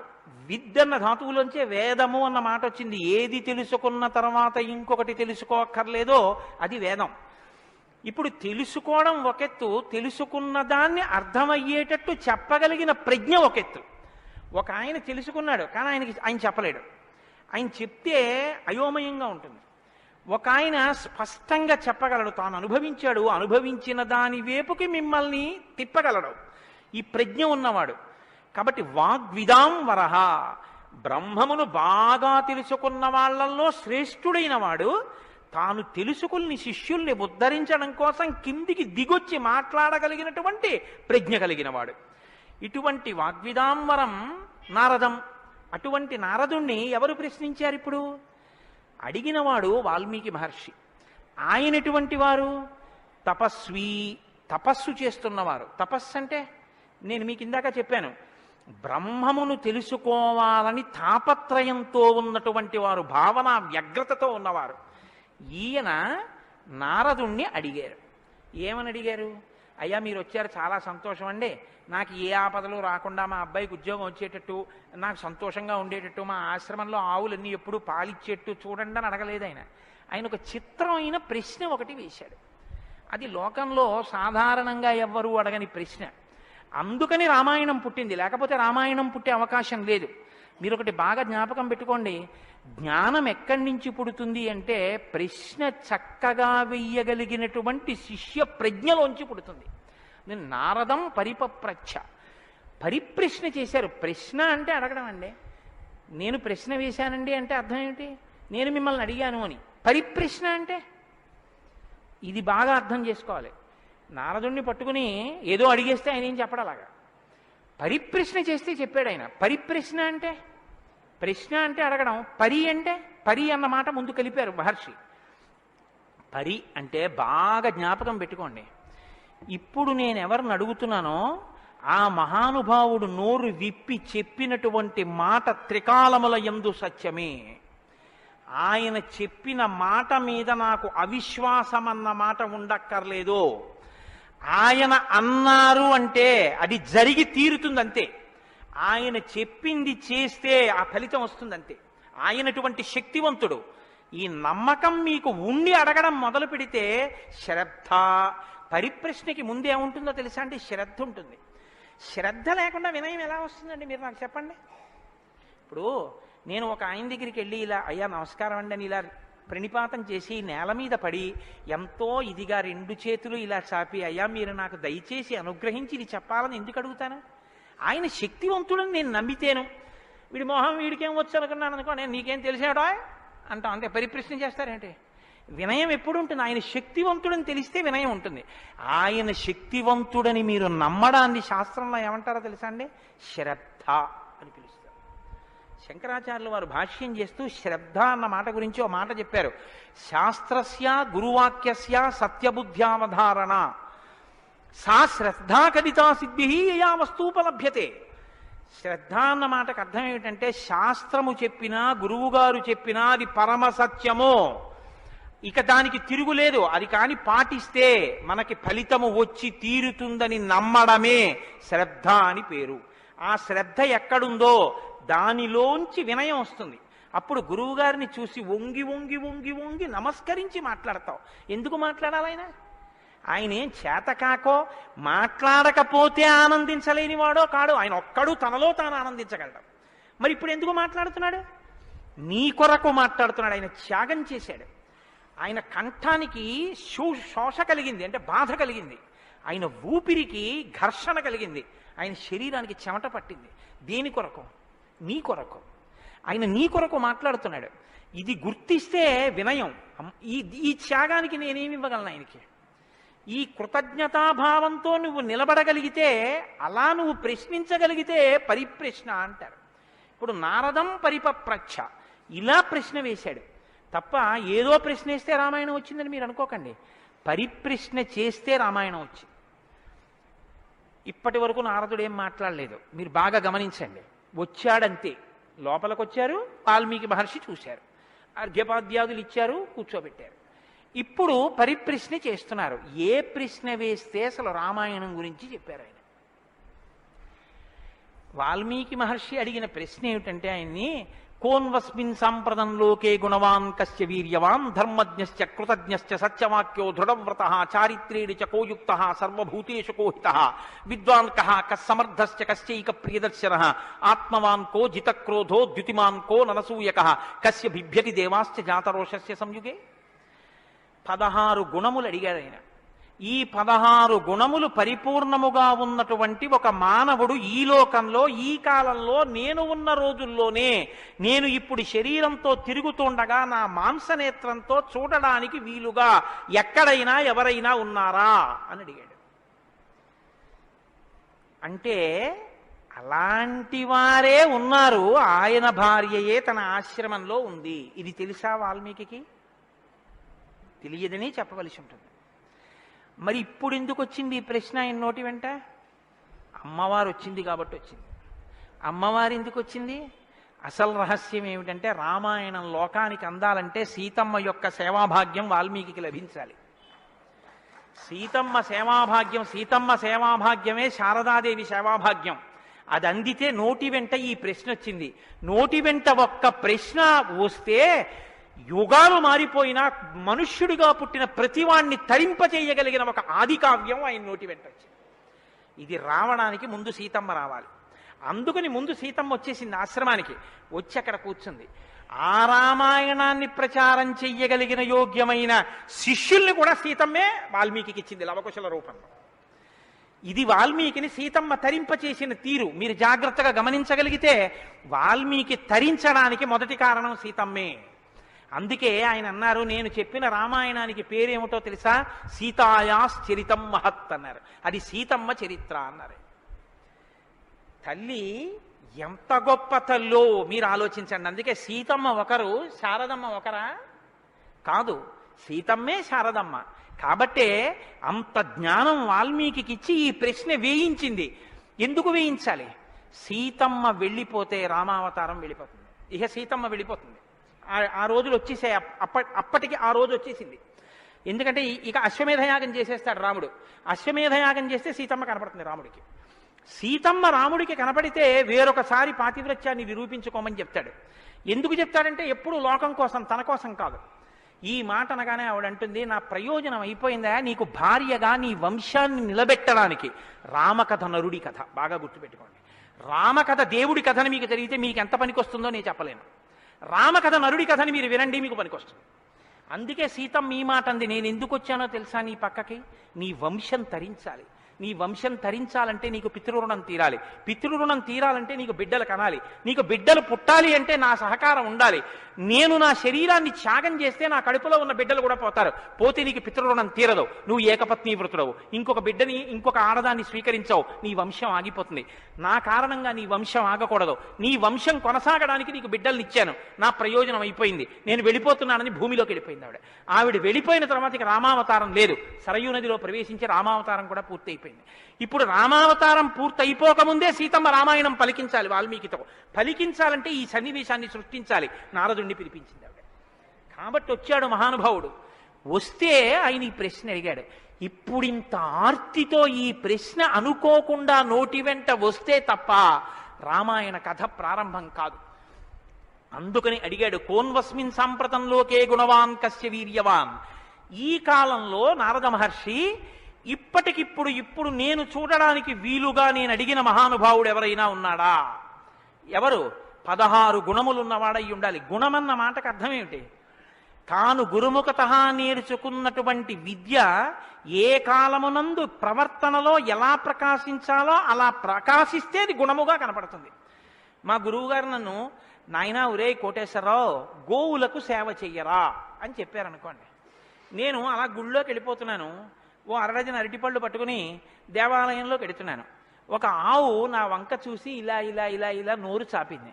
నేను ఆ ఆవుని దవడ మీద ఒక్క దెబ్బ కొట్టి గుళ్ళోకి వెళ్ళాను. మా గురువుగారు సంతోషించచ్చా? మా గురువుగారు చెప్పారు, రే పరాశక్తికి ఆవుకి తేడా లేదురా అని చెప్పారు. ఇప్పుడు నేనేం చెప్పాలి? నేను లోపలికి వెళ్ళి అర్చకుడికి ఇస్తే నివేదన చేస్తాడు. ఇక్కడో నా తల్లి ఎదురొచ్చి నా దగ్గర ప్రత్యక్షంగా తింటానని అడుగుతోంది.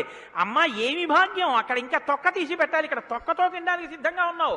నా చేత్తో పెట్టుకుంటాను. 2 చెప్పులు ఇప్పి గభాల్లో 2 అరటిపళ్ళు నేను పెట్టాలి. పెడితే నేను గురువాక్యాన్ని అనుష్ఠానంలోకి తెచ్చుకున్నవాడిని. ఇప్పుడు గుణముగా ప్రకాశిస్తుంది. కోటేశ్వరరావు గారండే వాళ్ళ గురువు గారు చెప్పింది గుర్తుపెట్టుకుని ఆవుకి 2 అరటిపళ్ళు పెట్టాడు. అదో గుణం. అంటే నేను నా గురించి చెప్పుకుంటున్నాను అనుకోకండి. నేనే అటువంటి పుణ్యకార్యాలు చేసిన వాడిని కాదు మహాప్రభు. ఏదో ఉదాహరణకి చెప్పానంతే. అదే స్వకర్ష కోసం చెప్పిన వాడిని కాదు.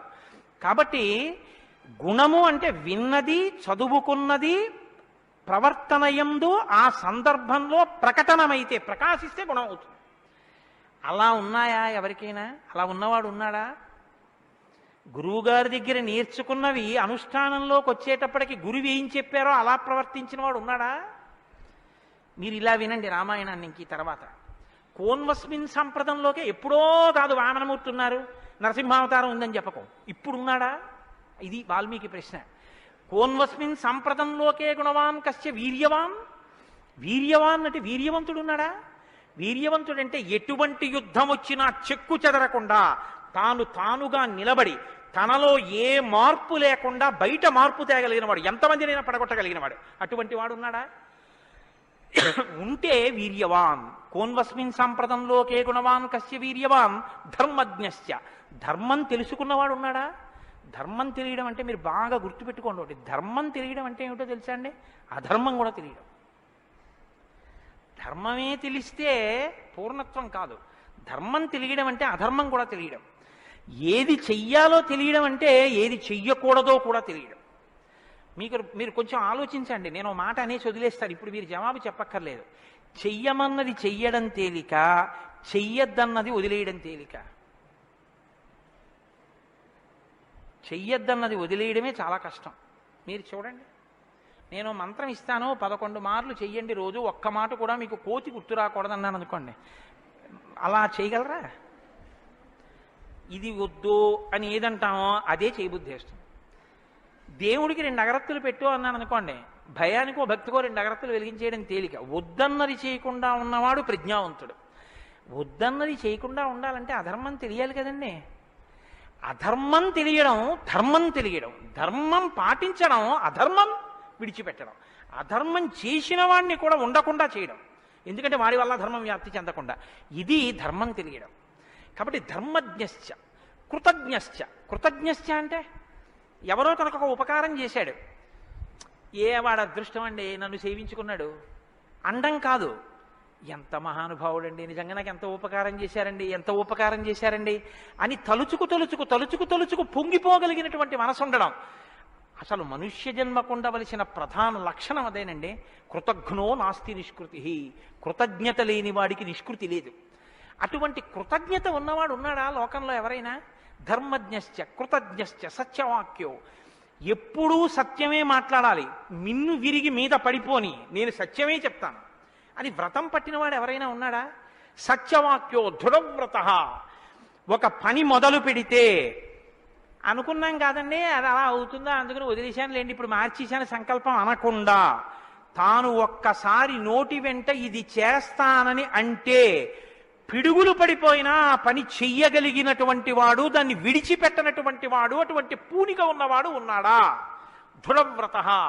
కాబట్టి కోన్వస్మిన్ సాంప్రదంలోకే గుణవాన్ కశ్చ వీర్యవాన్ ధర్మజ్ఞశ్చ కృతజ్ఞశ్చ సత్యవాక్యో దృఢవ్రత చారిత్రేణ చకోయుక్త. ఆయన ప్రవర్తనని చూస్తే ఇంకా మీరు వేదం చదవక్కర్లేదు. వేదం చదవక్కర్లేదంటే చదవద్దని కాదు నా ఉద్దేశం. ఆయన ప్రవర్తన చూస్తే ఆయన ఏది చేశారో అదే వేదం చెప్పింది అని గుర్తు. అటువంటి ప్రవర్తన ఉన్నవాడు ఉన్నాడా? పడుకున్నా, లేచినా, మాట్లాడినా, కూర్చున్నా, నించున్నా, నడిచినా, ఏం చేస్తున్నా ధర్మానికి అనుగుణంగా ప్రవర్తించగలిగినటువంటి నడవడి కలిగినటువంటి వాడు లోకంలో ఉన్నాడా? చారిత్రేణ చకోయుక్త సర్వభూతేషు కోహిత. ఇంత బలపరాక్రమాలు ఉండి కూడా సమస్త భూతముల పట్ల దయ కలిగిన వాడు లోకంలో ఉన్నాడా? గుండెల నిండా అంత కారుణ్యం ఉన్నవాడు ఉన్నాడా? సర్వభూతేషు కోహిత విద్వాంక. తెలుసుకోవలసినవన్నీ సమస్తము తెలుసుకున్నటువంటి విజ్ఞాని ఉన్నాడా? అటువంటి విద్వాంసుడు ఉన్నాడా? విద్వాంక కస్సమర్థశ్చ. ఎటువంటి పని అయినా సరే వీరు చెయ్యలేరు వీరు చెయ్యలేరు అనొచ్చేమో కానీ ఆయన ఇది చెయ్యలేరని చెప్పడానికి ఒక పని లేకుండా ఏ పనులైనా చెయ్యగలిగిన వాడు ఉన్నాడా? కస్సమర్థశ్చ కశ్చైక ప్రియదర్శన. ఎప్పుడు మీరు చూసినా చూడాలనిపించేట్టుగా ఉండేవాడు ఉన్నాడా? ఆయన యుద్ధం చేస్తుంటే వింటినారి లాగుతున్నాడు అందం. ఆయన అడవిలో నడుస్తున్నాడు అందం. ఆయన కిరీటం పెట్టుకున్నాడు అందం. ఆయన పాదపీఠం మీద పాదం పెట్టాడు అందం. ఆయన జిల్లేడు పాలు పోసుకుని జటాజూటం కట్టుకున్నాడు అందం. ఆయన ఏమీ లేదు, నారచీర కట్టుకుని కోదండం పట్టుకున్నాడు అందం. ఆయనకి కోపం వచ్చి కన్నులు ఎర్రబారాయి అందం. ఆయన బాలరాముడిగా పిలక పెట్టుకుని వెడుతున్నాడు అందం. సీతమ్మతో మాట్లాడుతున్నాడు అందం. నిద్రపోతున్నాడు అందం. అసలు ఏది చూసినా అందం. అబ్బా ఇప్పుడు అంత బాగుంటాడండి, ఆ తర్వాత బాగుంటాడండి, కొంచెం అలంకారం చేసుకుంటాడు బాగుంటుంది అనడానికి ఏమైనా ఉంటుందా? ఎప్పుడు నువ్వు చూసినా అలాగే చూడాలనిపించేటట్టుగా ఉండేవాడు ఎవరైనా ఉన్నాడా? కశ్చైక ప్రియదర్శన. ఎంత పెద్ద మాట అండి. నిద్రపోతుంటే చూసావు, నిద్రపోతుంటే చూడాలండి ఆయన సౌందర్యం. ఆ మాట ఎవరికన్నా ఉంటుందండి లోకంలో? ఏమన్నా ఆయన నిద్రపోతుంటే ఎంత బాగుంటాడండి అంటారా? ఏమన్నా ఆయన నిద్ర లేచి ఒళ్ళు విల్చుకుంటుంటే చూడాలండి ఆయన అందం ఎవరికైనా ఉందా? ఆయన యుద్ధం చేస్తుంటే చూడాలండి అందం ఎవరికైనా ఉంటుందా? ఎంతటి అందగాడు రామో. ఆయన పుంసాం మోహన రూపాయ పుణ్య శ్లోకాయ మంగళం. ఆడవాళ్లు మోహించడం కాదు, పురుషులు మోహించారు ఆయన్ని. అంతటి అందగాడు.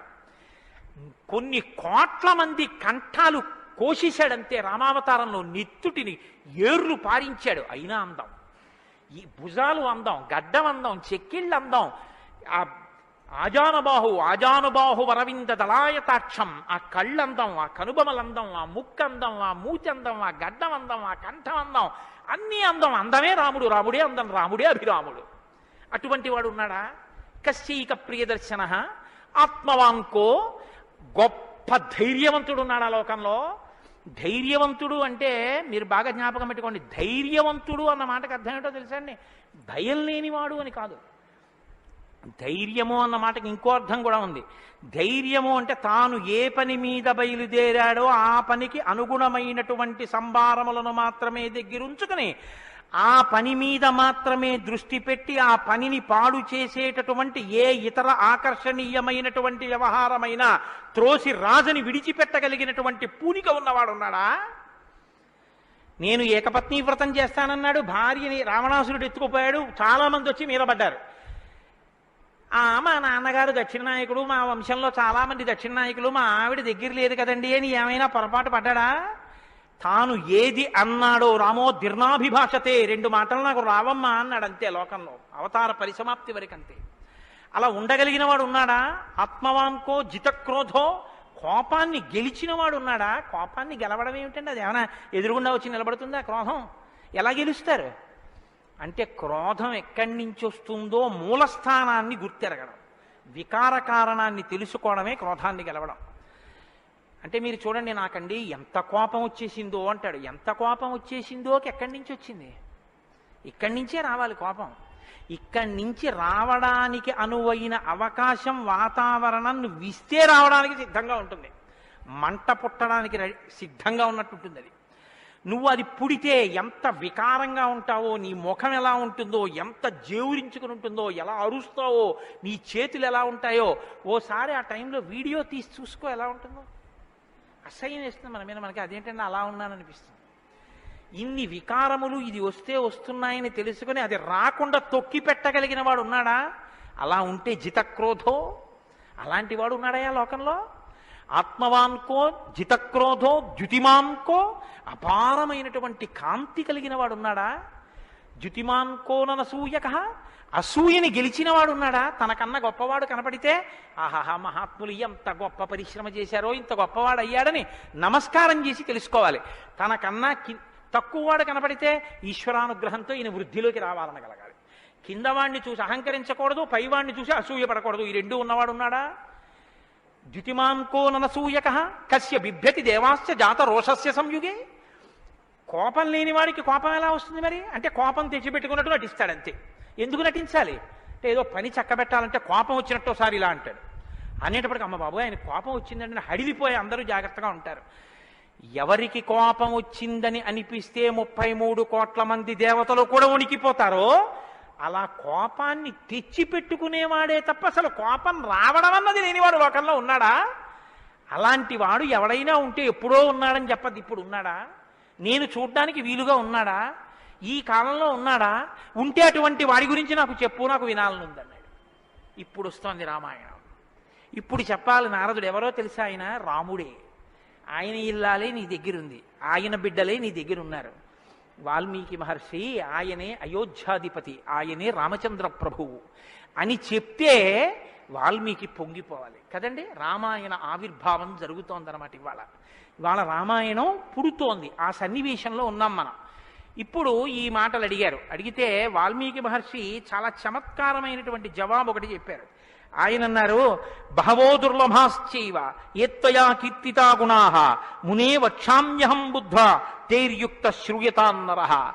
చాలా క్లిష్టమైనటువంటి ప్రశ్న ఒకటి అడిగావు. సాధారణంగా లోకంలో మానవుల్లో నువ్వు అడిగినటువంటి 16 గుణములు ఒక వ్యక్తి యందు ప్రకాశించేటటువంటి వాడు ఉండడు. కాబట్టి ఇప్పుడు ఎవరై ఉండాలి? నరోత్తముడై ఉండాలి, సాక్షాత్ శ్రీ మహావిష్ణువై ఉండాలి. అటువంటి వాడే కాని నరుడిగానే ఉన్నాడు ఇప్పుడు. ఆయన విష్ణు అంటే ఆయనే అంగీకరించాడు. ఆయన నేను నరుణ్ణి అంటాడు, నేను దాశరథిని అంటాడు, నేను దశరథ మహారాజు కొడుకునయ్యా అంటాడు. నరుడిగా ఈ లోకంలో తిరుగుతున్నవాడు ఉన్నాడు. అటువంటి వాడి గురించి చెప్తాను, జాగ్రత్తగా వినన్నాడు. ఇది సంక్షేప రామాయణం. 100 శ్లోకాలతో ఇక్కడ ప్రతిరోజు సంక్షేప రామాయణం జరుగుతోంది అని అన్నారే. సంక్షేప రామాయణాన్ని పెద్దలు సంప్రదాయంలో ఏమని పిలుస్తారో తెలుసా అండి? మాలామంత్రము అని పిలుస్తారు. ఎందుకంటే శారదా తిలకము అని మంత్రాల గురించి చెప్పేటటువంటిది, బీజాక్షరాల గురించి చెప్పే విషయం ఒకటి ఉంది. అందులో 10 అక్షరాలు మంత్రంలో దాటిపోతే దాన్ని మాలామంత్రములని పిలుస్తారు. 100 శ్లోకములతో ఉన్న సంక్షేప రామాయణం మాలా మంత్రం. అందుకే సంక్షేప రామాయణాన్ని పారాయణ చేస్తే అది రక్షణ చేస్తుంది. మననాత్ త్రాయితే ఇది మంత్ర. దాన్ని మననం చేస్తే అది కాపాడుతుంది. సంక్షేప రామాయణం కూడా అలా కాపాడుతుంది. సద్గురువైనటువంటి నారద మహర్షి నోటిలోంచి పుట్టింది సంక్షేప రామాయణం. మహానుభావుడు నేను చెప్తున్నానయ్యా విను అని చెప్తున్నాడు. ఇక్ష్వాకు వంశ ప్రభవో రామో నామ జనైశ్రుత నియతాత్మా మహావీర్యో ద్యుతిమాన్ ధృతిమాన్ వసీ. ఇక్ష్వాకు వంశ ప్రభవో, ఇక్ష్వాకు వంశంలో పుట్టినవాడు ఉన్నాడయ్యా అన్నారు. మీరు ఈ మాట వినాలి. మొట్టమొదట ఎవరైనా రాముడు అని చెప్పలేదు. ఎవరని చెప్పాడు? ఇక్ష్వాకు వంశంలో పుట్టినవాడు ఉన్నాడు అన్నారు. ఒక వంశం తరించిపోతుంది, ఒక వంశం పేరు శాశ్వతత్వాన్ని పొందుతుంది. అది మొదట ఇక్ష్వాకు వంశం, తర్వాతది రఘువంశం. రఘువు పుట్టిన తర్వాత దాన్ని రఘువంశం అన్నారు. వంశం మారిపోలేదు, కానీ వంశం పేరు రఘువంశం అయిపోయింది. ఎలా అయిపోయింది అంటే రఘువు గొప్పతనం అటువంటిది, ఆయన పేరుతో వంశాన్ని పిలిచారు. ఆ వంశంలో పుట్టాడు రామచంద్రమూర్తి. అంత గొప్ప వంశంలో పుట్టాడయా. ఇప్పుడు వంశానికి గొప్పతనం ఎక్కడి నుంచి వచ్చింది? పుట్టి అలా ప్రవర్తించగలిగిన వాళ్ళ వల్ల వస్తోంది. ఇక్ష్వాకు వంశ ప్రభవో రామో నామ జనైశ్రుత. ఆయనని జనులందరూ రాముడు అని పిలుస్తూ ఉంటారు. రామో నామ జనైశ్రుత ఎందుకని? రమయతి ఇది రామ, ఆయన అందరినీ ఆనందింపచేస్తాడు. రమంతే అస్మిన్ ఇది రామ, ఆయన యందు యోగులు రమిస్తారు. యోగులు రమించడం అంటే బాహ్యంలో తిరిగేటటువంటి మనస్సుని బుద్ధిని నిగ్రహించి వెనక్కి తిప్పి ఆత్మలోకి దింపి తాను ఒకటిగా నిలబడిపోయి పొందేటటువంటి ఆనందమేదో అది సాకారమును పొందితే రాముడు. కాబట్టి యోగులు రమించేటటువంటి స్వరూపమేదో దానికి రామ అని పేరు. కాబట్టి రామో నామ జనైశ్రుత నియతాత్మా మహావీర్యో ద్యుతిమాన్ ధృతిమాన్ వసీ. నువ్వు చెప్పినటువంటి గుణములన్నీ ఉన్నవాడు, దానితో పాటుగా వసీ ఇంద్రియములను నిగ్రహించినటువంటి వాడు. ఇంద్రియాల్ని నిగ్రహించడం అన్న మాట మీరు రామాయణంలో చాలా జాగ్రత్తగా గమనించి తెలుసుకోవలసింది. ఇంద్రియాల్ని నిగ్రహించడం అంటే ఏమిటో తెలుసా అండి? మనసు దేన్ని చూస్తే, దేన్ని వింటే కదిలిపోతుందో, ప్రశాంతంగా ఉన్నది అలజడిని పొందుతుందో దాన్ని చూడకుండా, దాన్ని వినకుండా బలవంతంగా నిగ్రహించడం ఎటువంటిదో తెలుసా అండి? ఒక త్రాచుపాము అలా వెళ్ళిపోతోంది, గభాల్ని ఇలా చూశాడు, అయ్య బాబోయ్ త్రాచుపాము పెద్ద గెంతు గెంతాడు. అది అకస్మాత్తుగా ఏమైందంటే ఆ గెంతడంలో త్రాచుపాము యొక్క పడగ మీద 2 కాళ్ళు వేసి తొక్కాడు. ఇప్పుడు త్రాచుపాము తల పైకి ఎత్తలేకపోతాడు. ఇప్పుడు తను త్రాచుపాము నా కాళ్ళ కింద ఉంది, నన్ను ఏం చేస్తుంది అని ఉండగలడని మీరు అనుకుంటున్నారా? అతను గడగడ వణికిపోతూ చెమట్లు పట్టేస్తున్నాయి. ఎందుకంటే నేను త్రాచుపాము మీద ఉన్నాను, అది తోక కదుపుతోంది, తోకతో కాళ్ళు చుడుతోంది. ఈ కంగారులో ఏం చేస్తాడంటే త్రాచుపాము మీద తాను నిలబడి ఉండగా ఇక త్రాచుపాము తన ఏం చెయ్యలేదన్న స్థితిలో ఉన్నా ఎప్పుడో ఒకప్పుడు త్రాచుపాము మీద కాలు తీసేస్తాడు. కంగారు పడిపోయి తీసేస్తాడు. ఎప్పుడో అప్పుడు కాలు తీయడం కోసమే పాము చూస్తుంటుంది, కాటు వేసేసి పుట్టలో వెళ్ళిపోతుంది, లేకపోతే ఎక్కడికో అక్కడికి వెళ్ళిపోతుంది. రావణుడు చేసే తపస్సు, రావణుని యొక్క ఇంద్రియ నిగ్రహం అటువంటివి. బలవంతంగా అణిచిపెడతాడు. అవకాశం రాగానే అది ఒక్కసారి జడలు విప్పి ప్రళయతాండవం చేసి రావణుణ్ణి పడగొడుతుంది. మండోదరి చెప్పింది ఈ మాట, నా సొంతం కాదు. రాముడు అలా కాదు, విచారణ చేసి ఉంటాడు.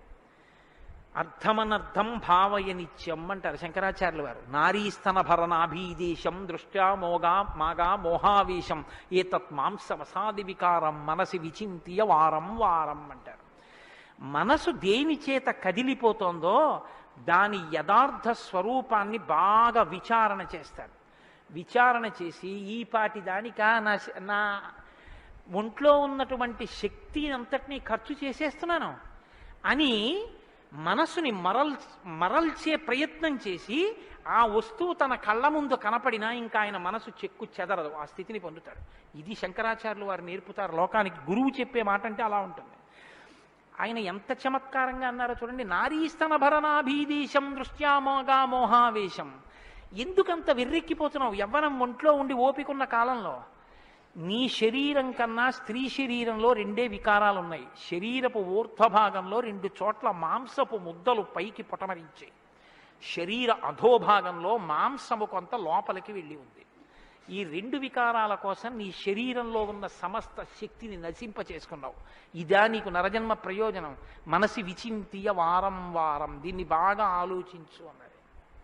ఇది పట్టుకుందనుకోండి, కంటిని మనసుని కంటితో చూడడం వల్ల కదపగలిగిన మనసుకి ఇప్పుడు ఆ వస్తువు కనపడినా ఇక మనసు కదలదు. ఇది ఇంద్రియ నిగ్రహం అంటారు. ఇంద్రియాలని జయించడం అంటే అది. ఇది రాముడు. అందుకే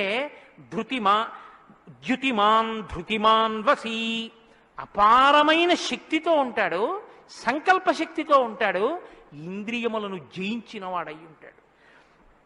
బుద్ధిమాన్ నీతిమాన్ వాగ్మి శ్రీమాన్ శత్రునిబర్హణ విపులాంసో మహాబాహు కంబుగ్రీవో మహాహను. నిజంగా శ్రీరామాయణాన్ని ప్రతి శ్లోకం ప్రతి మాట వ్యాఖ్యానం చేస్తే 42 రోజులు ఏమిటండి? నేను రిటైర్ అయిపోయే వరకు చెప్పినా శ్రీరామాయణం అయ్యేదేం కాదు, కానీ ఏదో 42 రోజుల్లో పూర్తి చేశాను అనిపించుకోవడం అంతే. కాబట్టి బుద్ధిమాన్ నీతిమాన్ వాగ్మి, అన్ని విద్యలు తెలుసున్నవాడు, శ్రీమాన్ ఐశ్వర్యం ఉన్నవాడు, శత్రు నిబర్హణ శత్రువులను నిగ్రహించగలిగినవాడు, విపులాంసో ఎత్తైన మూపున్నవాడు, మహాబాహు బలిశిర బాహువులున్నవాడు, కంబుగ్రీవో శంఖం వంటి కంఠం ఉన్నవాడు, మహాహనుహు చెక్కిళ్ల పైభాగం చాలా ఉన్నతంగా ఉన్నటువంటి వాడు. అటువంటి మహానుభావుడు ఈ లోకంలోనే ఉన్నాడు. ప్రజాపతి సమశ్రీమాం ధాతా రిపునిషూదన రక్షితా జీవలోకస్య ధర్మస్య పరిరక్షిత రక్షితా స్వస్య ధర్మస్య స్వజనస్య చ రక్షిత వేదాంగతత్వజ్ఞో ధనుర్వేదే చ నిష్ఠితః. ఎంత గొప్పగా మాట్లాడారండి నారద మహర్షి. నిజంగా ప్రజాపతి సమశ్రీమాన్, ఈ ప్రపంచాన్నంతటినీ పోషించగలిగినటువంటి వాడు, సాక్షాత్ శ్రీ మహావిష్ణువు. ధాతా రిపునిషూదన శత్రువులను నిగ్రహించగలిగిన వాడు, రక్షితా జీవలోకస్య ఈ లోకాలన్నింటినీ రక్షించగలిగిన వాడు, ధర్మస్య పరిరక్షిత ధర్మాన్ని రక్షించేటటువంటి వాడు. ధర్మాన్ని రక్షిస్తాడు కాబట్టి అధర్మాన్ని నిగ్రహిస్తాడు కూడా. ధర్మస్య పరిరక్షిత రక్షిత స్వస్య ధర్మస్య, తన ధర్మాన్ని తాను రక్షించుకుంటాడు. రక్షిత స్వస్య ధర్మస్య స్వజనస్య చ రక్షిత, అందరినీ రక్షిస్తే మరి స్వజనులు ఎవరు అంటే ఆయననే నమ్ముకుని ఉన్న వాళ్ళెవరో ఆ వారి రక్షణ యందు మరింత అప్రమత్తంగా ఉండేటటువంటి స్వరూపం ఉన్నటువంటి వాడు. అటువంటి వాడు సచ సర్వగుణోపేత కౌసల్యానందవర్ధన సముద్ర ఇవ గాంభీర్యే ధైర్యేణ హిమవానివా. ఇందులోంచేనండి వాల్మీకి మహర్షి చెప్పిన శ్లోకాల్లోంచే తర్వాత ఉపమానాలన్నీ వచ్చాయి. ఇప్పటికీ మనం చూడండి, ఆయన మేరునగ ధీరుడండి అంటాం. ఆయన్ని పోల్చి చెప్పేటప్పుడు హిమవత్ పర్వతము వంటి వాడు, సముద్రము వంటి గాంభీర్యం ఉన్నవాడు అని చెప్పారు నారద మహర్షి. సముద్రం చూడండి ఎంత గంభీరంగా ఉంటుందో. సముద్రం కడుపులో ముత్యాలు, రత్నాలు, వజ్రాలు ఇన్నుంటాయి. ఇన్ని ఉన్నా కప్పి ఉంచుతుంది. సముద్రంలో బడబాగ్ని ఉంటుంది, కానీ తాను మాత్రం చల్లగా ఉంటుంది. సముద్రం ఒడ్డుకొస్తుంది, వచ్చి మీ కాళ్ళు తాను కడుగుతుంది. చేతకానిది ఎదురొచ్చి మీ కాళ్ళు కడిగిందని మీరు ధూర్తతనంతో లోపలికెడితే మిమ్మల్ని తనలో కలుపుకుంటుంది. ఎదురొచ్చి మీ దగ్గరికి వస్తోంది కదా అని మీ కాలి చెప్పు తీసి అందులో వేస్తే తీసుకొచ్చి అవతల బారేస్తుంది ఒడ్డున. ఇది సముద్రం యొక్క గాంభీర్యం. తాను ఉప్పు కయ్యగా ఉంటుంది, పర్వదిన స్నానానికి పనికొస్తుంది. ఇన్నిటిని కప్పిపుచ్చి నిలబడగలిగినటువంటి స్వరూపం సముద్రం.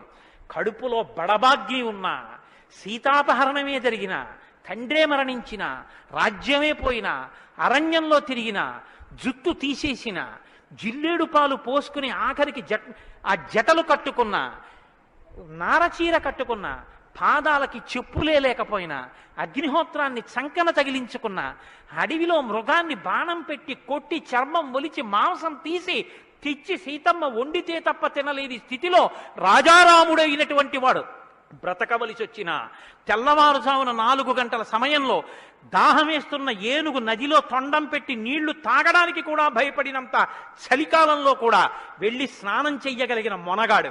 ఇన్ని కష్టాలు కడుపులో పెట్టుకుని కూడా పైకి చెక్కు చెదరకుండా ఉండగలిగినటువంటి గంభీరమూర్తి ఆయన యా రాముడంటే అన్నాడు నారదుడు. కాబట్టి సముద్ర ఇవ గాంభీర్యే ధైర్యేణ హిమవానివా, ధైర్యంలో హిమవత్ పర్వతం వంటివాడు. పర్వతాన్ని చూడండి, వర్షధారల చేత కొట్టబడుతుంది, పిడుగులు పడిపోతాయి.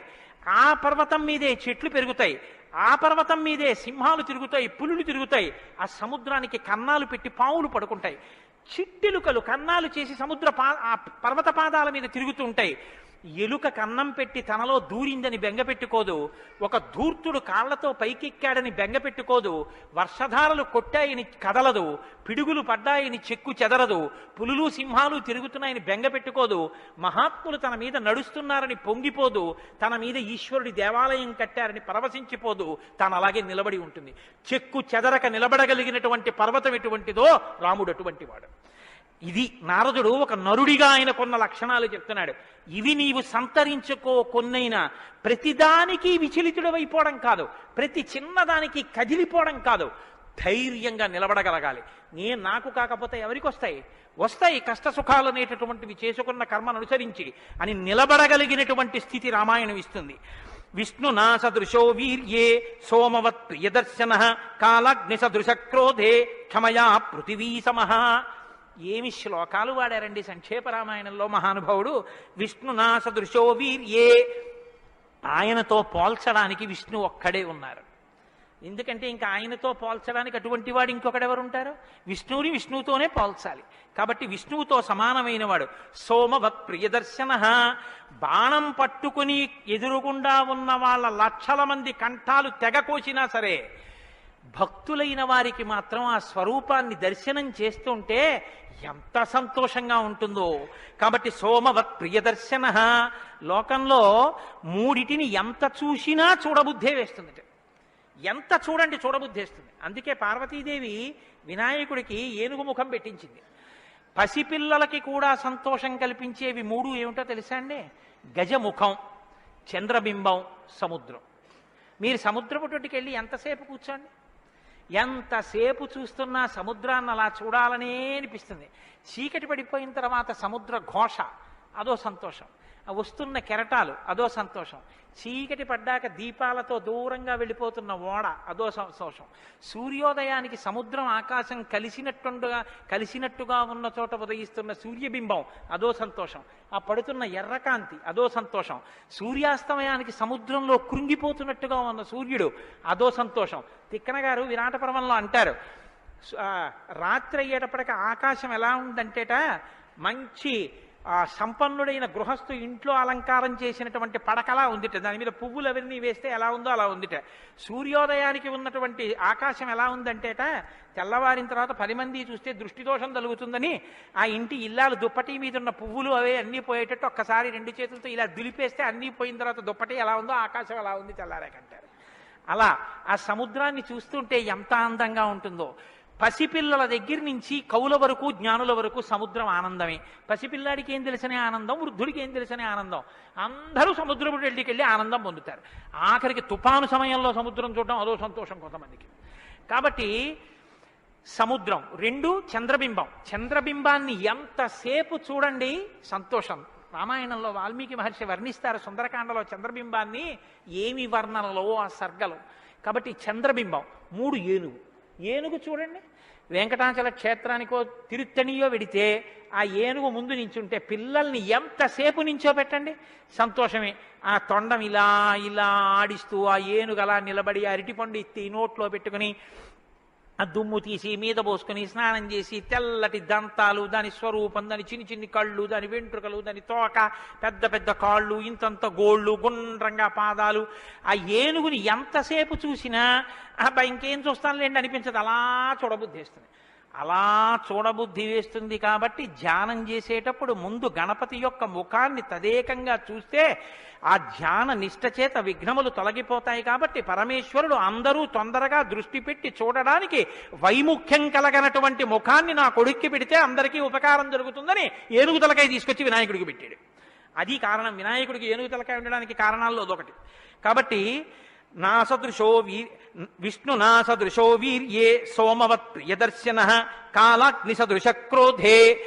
క్రోధం, కోపం వచ్చిందా కాలాగ్ని ఎటువంటిదో అటువంటి వాడు. క్షమయా పృథివీ సమః. ఈ భూమికి ఎంత ఓర్పో రాముడికి అంత ఓర్పు. నిద్రలేస్తూనే భూమిని తంతాం, భరిస్తుంది. మలమూత్రాలు భూమి మీద విసర్జిస్తాం, భరిస్తుంది. ఉమ్మి భూమి మీద వేస్తాం, ఊరుకుంటుంది. పోనీ ఏదో పొరపాటున వచ్చింది వేరు, కావాలని ఒక రకమైన తాంబూలం వేసుకుని బొమ్మడమే ప్రయోజనంగా నెత్తురు కక్కుకునేవాడు కక్కుకున్నట్టు భూమి మీద ఎర్రటి మరకలు పడేటట్టు అదే పనిగా ఉమ్మి వేసేటటువంటి వాడిని కూడా భరించినటువంటి భూమాత యొక్క ఓర్పుని ఎంత స్తోత్రం చేయాలి నిజంగా. కాబట్టి అన్నం కావాలి, నాగలి పెట్టి అమ్మ గుండెల మీద చీరుతాం. ఇల్లు కట్టుకోవాలి, శంకుస్థాపన పేరుతో గుణపాలు పెట్టి అమ్మ గుండెల మీద గుచ్చుతాం. ఆఖరికి ఇంత సంపాదించి ఇంత కీర్తి తెచ్చి మా నాన్నగారు, మా బాబాయ్ గారు, మా మేనమావ, మా ఆయన ఇన్ని బంధుత్వాలు పెట్టుకున్న వాళ్ళు ఆ ఊపిరి ఆగిపోగానే తీసుకెళ్లి బయట చిరిగిపోయిన బొంతో చాపో వేసి పడుకోబెట్టి కొత్త చాప తెచ్చి 4 కర్రలకేసి తాడేసి కట్టి తీసుకెళ్లిపోతుంటే ఆఖరణ పుచ్చుకునేది ఈ తల్లి ఒక్కతే. ఎవ్వరు ఇంట్లో ఒక్క రాత్రి కూడా ఉంచుకోరు. యావత్ పవనో నివసతి దేహే తావత్ పృచ్చతి కుశలంగేహే గతవతి వాయౌ దేహాపాయే భార్యా బిభ్యతి తస్మిన్ కాయే అంటారు శంకర భగవత్పాదులు. అటువంటి ఈ తల్లిది ఎంత ఓర్పో, ఎన్ని అపచారములు చేసినా కూడా కడుపులో పెట్టుకునేటటువంటి అమ్మ స్వరూపమైనటువంటి భూమికి ఎంత ఓర్పు ఉందో అంత ఓర్పు కలిగిన వాడయ్యా రామచంద్రమూర్తి. కాబట్టి ధనదేన సమస్యాగే సత్యే ధర్మ ఇవాపరః. కుబేరుడు ఎంతటి ధనవంతుడో అంతటి మహానుభావుడు, అటువంటి త్యాగం ఉన్నవాడు. సత్యే ధర్మ ఇవాపరః. సత్యము ధర్మము ఒకదాన్నొకటి ఎలా కాపాడుకుని రక్షించుకుంటాయో అలా రక్షించి కాపాడగలిగినటువంటి వాడు. తమేవం గుణ సంపన్నం రామం సత్యపరాక్రమం. ఇన్ని గుణములు కలిగినటువంటి రామచంద్రమూర్తి సాక్షాత్తుగా సత్యపరాక్రముడైనటువంటి వ్యక్తి. ఆయన పరాక్రమం సత్యమే పరాక్రమముగా కలిగినటువంటి వాడు. అటువంటి వాడు రామచంద్రమూర్తిని ఆ రాముని యొక్క కథని సంక్షేపంగా చెప్పారు. సంక్షేపంగా అంటే వివరంగా కాదు, బాగా గుర్తుపెట్టుకోండి. వివరంగా చెప్పలేదు, కేవలం ఏదో విహంగ వీక్షణం అంటారు చూసారా, ఒక్కసారి స్థాళీపులాక న్యాయంగా ఒకసారి అలా చెప్పేశారు. అది ఎంత తేలిగ్గా చెప్పేశారంటే సజగామ వనం వీర ప్రతిజ్ఞామనుపాలయన్ పితుర్వచన నిర్దేశాత్ కైకయ్యా ప్రియకారణాత్ అంటూ. కానీ సంక్షేపరామాయణ శ్లోకాలండి అవి నిజంగా మంత్రాలే.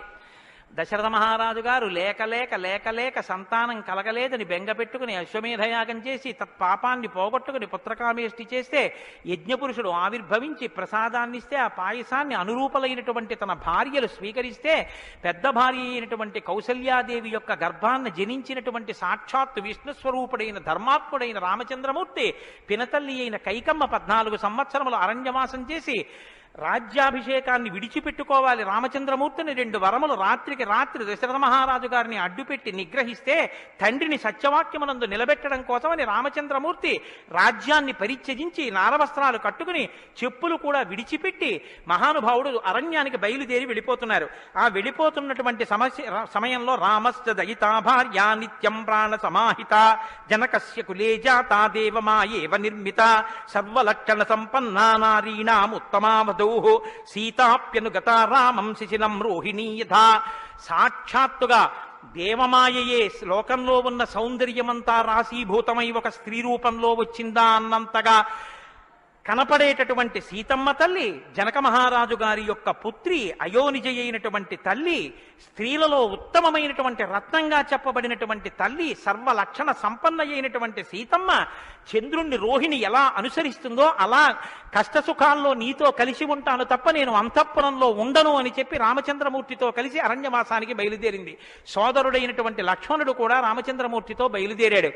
ముగ్గురు అరణ్యవాసం చేస్తున్నటువంటి సమయంలో చిత్రకూట పర్వతం మీద ఉండగా తనకి రాజ్యం కావాలని భరతుడు కోరకపోయినా తల్లి వరం చేత రాజ్యాన్ని పొందడానికి అర్హుడైన భరతుడు మేనమామ గారి ఇంటి నుంచి తిరిగి వచ్చేసరికి దశరథ మహారాజు గారు ప్రాణాలు విడిచిపెడితే నాకు ఈ రాజ్యం వద్దని భరతుడు శత్రుఘ్నుడితో వశిష్ఠుడితో తల్లులతో కలిసి చిత్రకూట పర్వతం దగ్గరికి వెళ్ళి అన్నా రామా నాకొద్దు, ఈ రాజ్యం నువ్వే తీసేసుకోమని ఎంత నిగ్రహించినా ధర్మాత్ముడు సత్యవాక్య పరిపాలకుడైనటువంటి రామచంద్రమూర్తి నా తండ్రిని సత్యంలో నిలబెట్టడం కోసం నేను ఈ వనవాసానికి వచ్చాను తప్ప నాకు ఈ రాజ్యం అక్కర్లేదని స్వీకరించడం మానేసి తన పాదుకలను తీసుకెళ్లి భరతుడికి ఇస్తే భరతుడు పాదుకలను పట్టుకుని నందిగ్రామానికి వచ్చి సింహాసనం మీద పెట్టి రాజ్యం చేస్తుంటే మహానుభావుడు చిత్రకూట పర్వతం మీదే ఉన్నట్టయితే వచ్చినటువంటి తల్లులు సోదరులైనటువంటి భరత శత్రుఘ్నులు జ్ఞాపకానికి వస్తారని చిత్రకూటాన్ని విడిచిపెట్టి దండకారణ్యంలో ప్రవేశించి ఉన్నటువంటి సమయంలో అక్కడ ఉన్నటువంటి రాక్షసులలో ఒకటి అయినటువంటి శూర్పణక వచ్చి రామచంద్రమూర్తి యొక్క తమ్ముడైన లక్ష్మణుడు లేదా సంక్షేప రామాయణం ప్రకారం రాముడంటే లక్ష్మణుడు చేసిన పని రాముడు చేసినట్టే.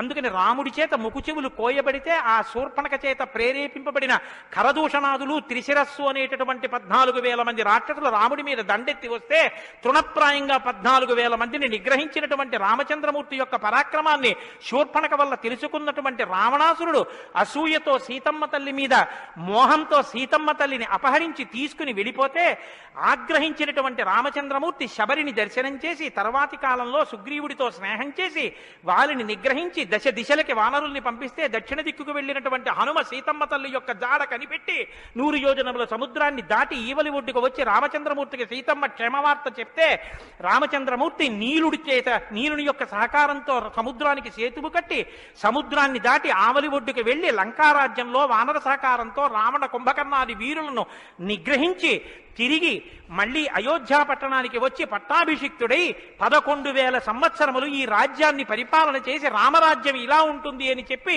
లోకానికి చాటి చెప్పిన వాడయ్యా రామచంద్రమూర్తి అంటేనే సంక్షేప రామాయణాన్ని కథారూపంగా శ్లోకరూపంగా నారద మహర్షి వాల్మీకి మహర్షిగా ఉపదేశం చేశారు. ఉపదేశం చేస్తే సంతోషించారు. ఆ రామరాజ్యం యొక్క గొప్పతనాన్ని 4 శ్లోకాలు వినకపోతే మనం దోషం చేసిన వాళ్ళం అవుతాం. ప్రహృష్టముదితో లోకస్తుష్ట పుష్ట సుధార్మిక నిరామయో హ్యరోగస్యా దుర్భిక్ష భయవర్జిత న పుత్రమరణం కించిత్ ద్రక్షంతి పురుషః క్వచిత్ నార్యాశ్చా విధమా నిత్యం భవిష్యంతి పతివ్రతాః న చాగ్నిభయం కించిత్ ఆప్సుమజ్యంతి జంతవః న మాతజం భయం కించిత్ నాపి జ్వరకృతం తథా న చాపి క్షుద్భయం తత్ర న తస్కర భయం తథా నగరాణి చ రాష్ట్రాణి ధనధాన్యయుతాని చ నిత్యం ప్రముదితాః సర్వే యథా కృతయుగే తథా అశ్వమేధశతైర్రిష్టా తథా బహుసువర్ణకైః. రామచంద్రమూర్తి రాజ్యం చేసేటటువంటి కాలంలో కొడుకులు మరణిస్తే పెద్దవాళ్ళైనటువంటి వాళ్ళు పిల్లలకి ప్రేతకార్యం చేయడం అన్నది లేదు. స్త్రీలు విధవలై భర్త మరణిస్తే జీవించవలసినటువంటి దౌర్భాగ్యం లేదు. అందరూ పసుపు కుంకాలతో భర్త చేతుల మీద వెళ్ళిపోయేవారు. ఎక్కడ అగ్నిభయం ఉండేది కాదు. జంతువులు నీళ్లలో మునిగి మరణించడం అనేటటువంటిది ఉండేది కాదు. వాత భయం కానీ, అనారోగ్యాలు కానీ, జ్వరాలు ఏర్పడడం కానీ, భయంకరమైన వ్యాధులు పటమరించడం కానీ, దొంగతనం కానీ, క్షుద్బాధ కానీ, ఆకలితో అలమటించడం కానీ, అశాంతి కానీ లోకంలో ఎక్కడా లేవు. అశ్వమేధాది యాగములను చేసి ఎంతో మంది బ్రాహ్మణులకి బంగారాన్ని దానం చేశాడు. గవాం కోట్యయుతం దత్వా బ్రహ్మలోకం ప్రయాస్యతి అసంఖ్యేయం ధనం దత్వా బ్రాహ్మణేభ్యో మహాయశాః. కొన్ని కోట్ల గోవులు దానం చేశాడు. కొన్ని కోట్ల బంగారు నాణెములు దానం చేశాడు. 10 వర్ష సహస్రాణి 10 వర్ష శతాని చ రామో రాజ్యముపాసిత్వా బ్రహ్మలోకం గమిష్యతి. రామో రాజ్యముపాసిత్వ, రాజ్యాన్ని ఉపాసన చేశాడు మహానుభావుడు. అంత గొప్ప పరిపాలన చేసి 11,000 సంవత్సరముల పరిపాలన తర్వాత బ్రహ్మలోకాన్ని చేరుకున్నాడు. ఇదం పవిత్రం పాపఘ్నం పుణ్యం వేదైశ్చ సంహితం. ఈ రామాయణ కథ ఉన్నదే, ఈ రామాయణ కథ పాపములనన్నిటినీ పోగొడుతుంది. ఇది వేదములతో సమానమైనది. యప్పటే రామచరితం సర్వపాపై ప్రముచ్యతే. ఎవరు ఈ రామ కథని వింటున్నారో వాళ్ళకి సర్వ పాపములు తొలగిపోతాయి. సత్యం సత్యం పునఃసత్యం, ఇందులో అనుమానమేమీ లేదు. ఏతదాఖ్యానమాయుష్యం పఠన్ రామాయణం నరః. ఎవరు ఈ రామాయణాన్ని చదువుకుంటున్నారో వింటున్నారో వాళ్ళకి ఆయుష్యం నిలబడుతుంది, అపమృత్యు దోషం తొలగిపోతుంది. సపుత్ర పౌత్ర సగణః ప్రేత్య స్వర్గే మహీయతే. పుత్రుల్ని, కొడుకుల్ని, మనవల్ని చూసిన తర్వాత 3 తరాలు చూసిన తర్వాత సంతోషంతో సుఖశాంతులతో ఇహమనందు జీవించి ఆఖరణ తేలికగా శరీరం నుంచి ప్రాణం విడిపోయి జీవుడు సంతోషంగా భగవన్నామం చెప్తూ స్వర్గలోకాన్ని చేరుకుంటాడు. ఇంతటి గొప్ప అనుభూతిని, ఐశ్వర్యాన్ని అనుగ్రహించగలిగినటువంటి శక్తి కలిగినటువంటిది రామాయణం. కాబట్టి ఎల్లరూ ఈ రామాయణాన్ని చదువుకోవాలి, వినాలి, ధరించాలి అని నారద మహర్షి వాల్మీకి మహర్షికి చెప్తే తదేక ధ్యానంతో ఆ మాలామంత్రంగా వినపడిన సంక్షేప రామాయణాన్ని విని పొంగిపోయిన హృదయంతో తన్మయత్వంతో ఉన్నటువంటి వాల్మీకి మహర్షి యొక్క స్థితి దగ్గర ఇవాల్టి ఉపన్యాసాన్ని పూర్తి చేస్తున్నారు. రేపటి రోజున అసలు ఎలా ఆవిర్భవించిందో, తన్మయత్వంలో ఉన్న వాల్మీకి మహర్షి ఎలా బయలుదేరారో, రామాయణం ఎలా వచ్చిందో, ఏం జరిగిందో ఆ విషయాన్ని మీకు మనవి చేసి రామాయణ కథా ప్రారంభం చేసే అనుగ్రహాన్ని రామచంద్ర ప్రభు నాకు కృపచేయుగాక. రేపు ఖచ్చితంగా 6 గంటల 30 నిమిషాలకి కథా ప్రారంభం అయిపోతుంది. లేకపోతే 7 రోజుల్లో బాలకాండ పూర్తి కాదు. కాబట్టి మంగళాశాసనపరై మదాచార్య పురోగమై సర్వైశ్చ పూర్వైరాచార్యై సత్కృతాయాస్తు మంగళం. మంగళం కోసలేంద్రాయ మహనీయ గుణాత్మనే చక్రవర్తి తనూజాయ సర్వభౌమాయ మంగళం ఉమాకాంతాయ కాంతాయ కామితార్థప్రదాయినే శ్రీగిరీశాయ దేవాయ మలినాథాయ మంగళం కరచరణకృతం వా కర్మవాక్కాయజం వా శ్రవణనైనజం వా మానసం వా పరాధం విహితం వా సర్వమేత్తక్షమస్వా శివ శివ కరుణాబ్ధే శ్రీ మహాదేవ శంభో సర్వం శ్రీ ఉమామహేశ్వర పరబ్రహ్మార్పణమస్తు. స్వస్తి. అయ్యా దయచేసి ఏమండి అందరూ ఒక్క నిమిషం కూర్చోండి. కలియుగంలో అత్యంత పవిత్రమైంది అని కదా నేను మీతో మనవి చేశాను రామనామం గురించి. శ్రీరామాయణం వినడం ఒక మహద్భాగ్యం. నన్ను నమ్మండి, నేను చెప్తున్నానని నేను చెప్పట్లేదు. జీవితంలో రామాయణం వినడం అనేటటువంటిది కొన్ని కోట్ల కోట్ల కోట్ల జన్మల తర్వాత లభించేటటువంటి అదృష్టం. అందున సంపూర్ణ రామాయణం బాలకాండ నుంచి పట్టాభిషేకం వరకు ఏకబిగిన మండల కాలం రామాయణం వినడం అనేటటువంటిది సంభవం అయ్యేటటువంటి విషయం కాదు. అది కేవలం పూర్వపుణ్యం రామానుగ్రహం ఉంటేనే సాధ్యమయ్యేటటువంటి విషయం. అటువంటి రామ కథ విన్న తరువాత మనం కేవలం లేచి వెళ్ళిపోవడం వల్ల ప్రయోజనం కన్నా రామనామాన్ని చెప్పి వెడితే చాలా బాగుంటుంది. రామనామం కేవలం రామ అనడం కన్నా పెద్దలు మనకు ఒక మార్గాన్ని ఇచ్చారు. రామ రామ రామ అని 3 మాటలంటే ఆ రోజున వాళ్ళు విష్ణు సహస్రం చెప్పిన ఫలితం. అది ఇంట్లో అంటేనే అంత ఫలితం ఇస్తే ఒక దేవాలయ ప్రాంగణంలో, అది జగద్గురు పీఠ ప్రాంగణంలో ఎంత శక్తివంతం ఆలోచించండి. అందుకే రామ రామ రామ 1000 ఎలా అవుతుందని మీకు అనుమానం ఉండొచ్చు. అక్షరాల్ని అంకెల్లోకి మార్చే సంప్రదాయం ఉంది. 2 మా 5 రామ రామ రామ అంటే 2 5 2 × 5 × 2 × 5 × 2 × 5 2 5 10 10 2 20 20 100 100 200 200 1000 సహస్రనామ తత్తుల్యం రామనామ వరాననే. కాబట్టి శ్రీరామ రామ రామ అంటే విష్ణు సహస్రం చెప్పి వెళ్ళిపోయినట్టు. కాబట్టి నేను మకుటం అంటూ ఉంటాను. మకుటం మీరు అందరూ కానీ నేను దానికి వివరణం ఒకటి అంటూ ఉంటాను. మీరు మీ అందరూ కూడా చక్కగాను రామనామము రామనామము రమ్యమైనది రామనామము అని మీరంటారు. ఉండండి ఉండండి, మీ త్వర చాలా గొప్పది. అలా అంటే రామనామము రామనామము రమ్యమైనది రామనామము అలా అన్నప్పుడు 3 మాటలు రామ రామ రామ అంటారు. మీరు ఎన్ని మాటలు అన్నారో అన్ని మాటలు విష్ణు సహస్రం చెప్పింది. పైగా మీరు ఒకటి గుర్తు పెట్టుకోండి, నేను పూర్తి విశ్వాసంతో చెప్తున్నాను. వ్యక్తిగత అనుభవాలు వేదికల మీద చెప్పడం నాకు ఇష్టం ఉండదు. శ్రీరామాయణం జరగడానికి అందరికన్నా ముందే స్వామి హనుమ వస్తారు. అందుకే రామాయణం చెప్పేటప్పుడు హనుమ కోసం ఒక ఆసనం వేస్తారు. ప్రచ్ఛన్న రూపంలో వచ్చి కూర్చుంటారు. అదిగో ఆ ఆసనం, అది రామచంద్రమూర్తి పాదాల దగ్గర ఖాళీగా ఉంచిన ఆసనం ఎవరికంటే హనుమ కొరకు. దాని మీద వారు కూర్చుంటారు. అందుకే పుష్పాలంకారంతో శోభింపచేస్తారు. ఆయనకి ఆ పూలహారం వేశాను. రామనామం చెప్తుంటే ఆయన ఇలా చూస్తూ ఎవరా రామనామం చెప్తున్నారో పొంగిపోతారట. రాముడు హనుమ ప్రీతి పొందేస్తారు. ఎంత అసలు సీతమ్మ పరవశించిపోతుంది. నేను మీకు ఇప్పుడే చెప్పాను, వాక్కు ఉన్నది ఒక్క మనుష్య జన్మకే. అది మన భాగ్య విశేషం చెప్పగలగడం. రోజు అలా అని మీతో నేనేం గంట సేపు చెప్పించను. ఒక్క 11 పర్యాయాలు అందులో నాకు ఏది అనిపించాలనిపిస్తే అవి అనిపిస్తూ ఉంటాను. నేను వివరణతో కూడిన మాట అంటాను, మీరు రామనామము రామనామము రమ్యమైనది రామనామము. నేను గొప్పకి చెప్పట్లేదు, మీతో మాట మనవి చేస్తా. నేను అయ్యప్ప స్వామి దేవాలయంలో సంపూర్ణ రామాయణ ప్రవచనం చేసిన రోజుల్లో ఇది అనిపించేవాళ్ళం. రామాయణం అయిపోయిన తర్వాత రామాయణం సీడీలు ప్రపంచవ్యాప్తంగా అన్ని దేశాలకి వెళ్ళాయి. అయితే అమెరికా నుంచి నాకు ఫోన్లు వచ్చాయి, గురుగారు ఒక్కసారి వినండి అని. వాళ్ళు ప్రతిరోజు రామాయణం వినేటప్పుడు ఖాళీ కుర్చీ వేసి టేప్ రికార్డర్ పెట్టి 6:25 అవుతుంటే కోటేశ్వరరావు ఉపన్యాసానికి వస్తున్నారని భావన చేసుకుని వాళ్ళు టేప్ రికార్డర్ ఆన్ చేసి ఉపన్యాసం వినేసి నేను చెప్తుంటే వాళ్ళు రామనామం చెప్తూ అమెరికాలో వాళ్ళందరూ కలిసి పట్టాభిషేకానికి ఊరేగింపుగా ఉపన్యాసంలో ఎలా చెప్పానో అలా వెళ్ళి పట్టాభిషేకం చేస్తూ వాళ్ళు ఫోన్లో నాకు వినిపించారు. ఎందుకని అంటే నేను సముద్రం దాటి రాను అన్నాను. అందుకని నేను వెళ్ళలేదు పాపం చూడ్డానికి. కానీ ప్రపంచంలో ఎన్ని దేశాలలోనో అలా చెప్పుకుని ఎన్ని కోట్ల రామనామం జరిగిందో, ఎన్ని చోట్ల పట్టాభిషేకాలు జరిగాయో. మళ్ళీ ఆనాడు సంపూర్ణ రామాయణం చెప్పించాడు రామచంద్ర ప్రభు. ఈనాడు మళ్ళీ గుంటూరు శారదాపీఠంలో చెప్పగలుగుతున్నాం. కాబట్టి మీ అందరూ కూడా చక్కగా భక్తి శ్రద్ధలతో చెప్పండి. ఒక సంప్రదాయానికి దీన్ని ఆవిష్కరిస్తున్నాం. ఇవాళ మీ అందరికీ కూడా దీన్ని బహుమానం చేస్తారు. మీ అందరూ కూడా చక్కగా ప్రతిరోజు దీన్ని తీసుకొచ్చి రోజు ఇందులోంచి నామాలు చదువుకోవచ్చు, మీ ఇంటి దగ్గర కూడా చదువుకోవచ్చు. ఇవాళ మాత్రం నేను చెప్పింది మకుటని చెప్పండి. 108 నామాల్లో సంపూర్ణ రామాయణం నామరామాయణం అని ఇది కూడా మీకు బహుమానం చేస్తున్నారు. ఇది కూడా మీరు చదువుకోవచ్చు. శ్రీరామనామము రామనామము రమ్యమైనది రామనామము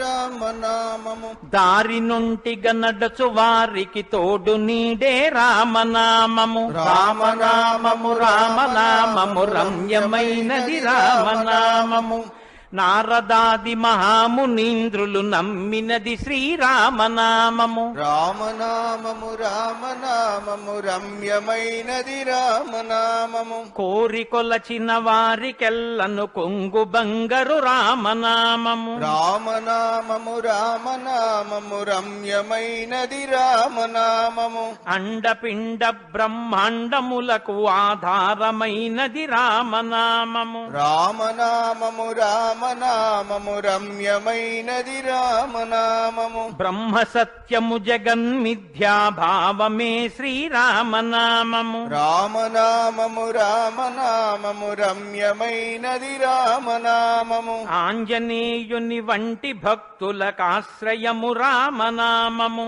రామనామము రామనామము రమ్యమైనది రామనామము రాకడయు పోకడయు లేనిది రమ్యమైనది రామనామము రామనామము రామనామము రమ్యమైనది రామనామము నిర్వికారము నిర్వికల్పము నిర్గుణము శ్రీరామనామము రామనామము రామనామము రమ్యమైనది రామనామము జీవితంబున నిత్య జపముగ చేయవలె శ్రీరామనామము రామనామము రామనామము రమ్యమైనది రామనామము నిజ స్వరూపము బోధకంబగు తారకము శ్రీరామనామము రామనామము రామనామము రమ్యమైనది రామనామము వేదవాక్య ప్రమాణములచే అలరుచున్నది శ్రీరామనామము రామనామము రామనామము రమ్యమైనది రామనామము తల్లివలె రక్షించు సుజనుల నెల్ల కాలము రామనామము రామనామము రామనామము రమ్యమైనది రామనామము మంగళంబగు భక్తితో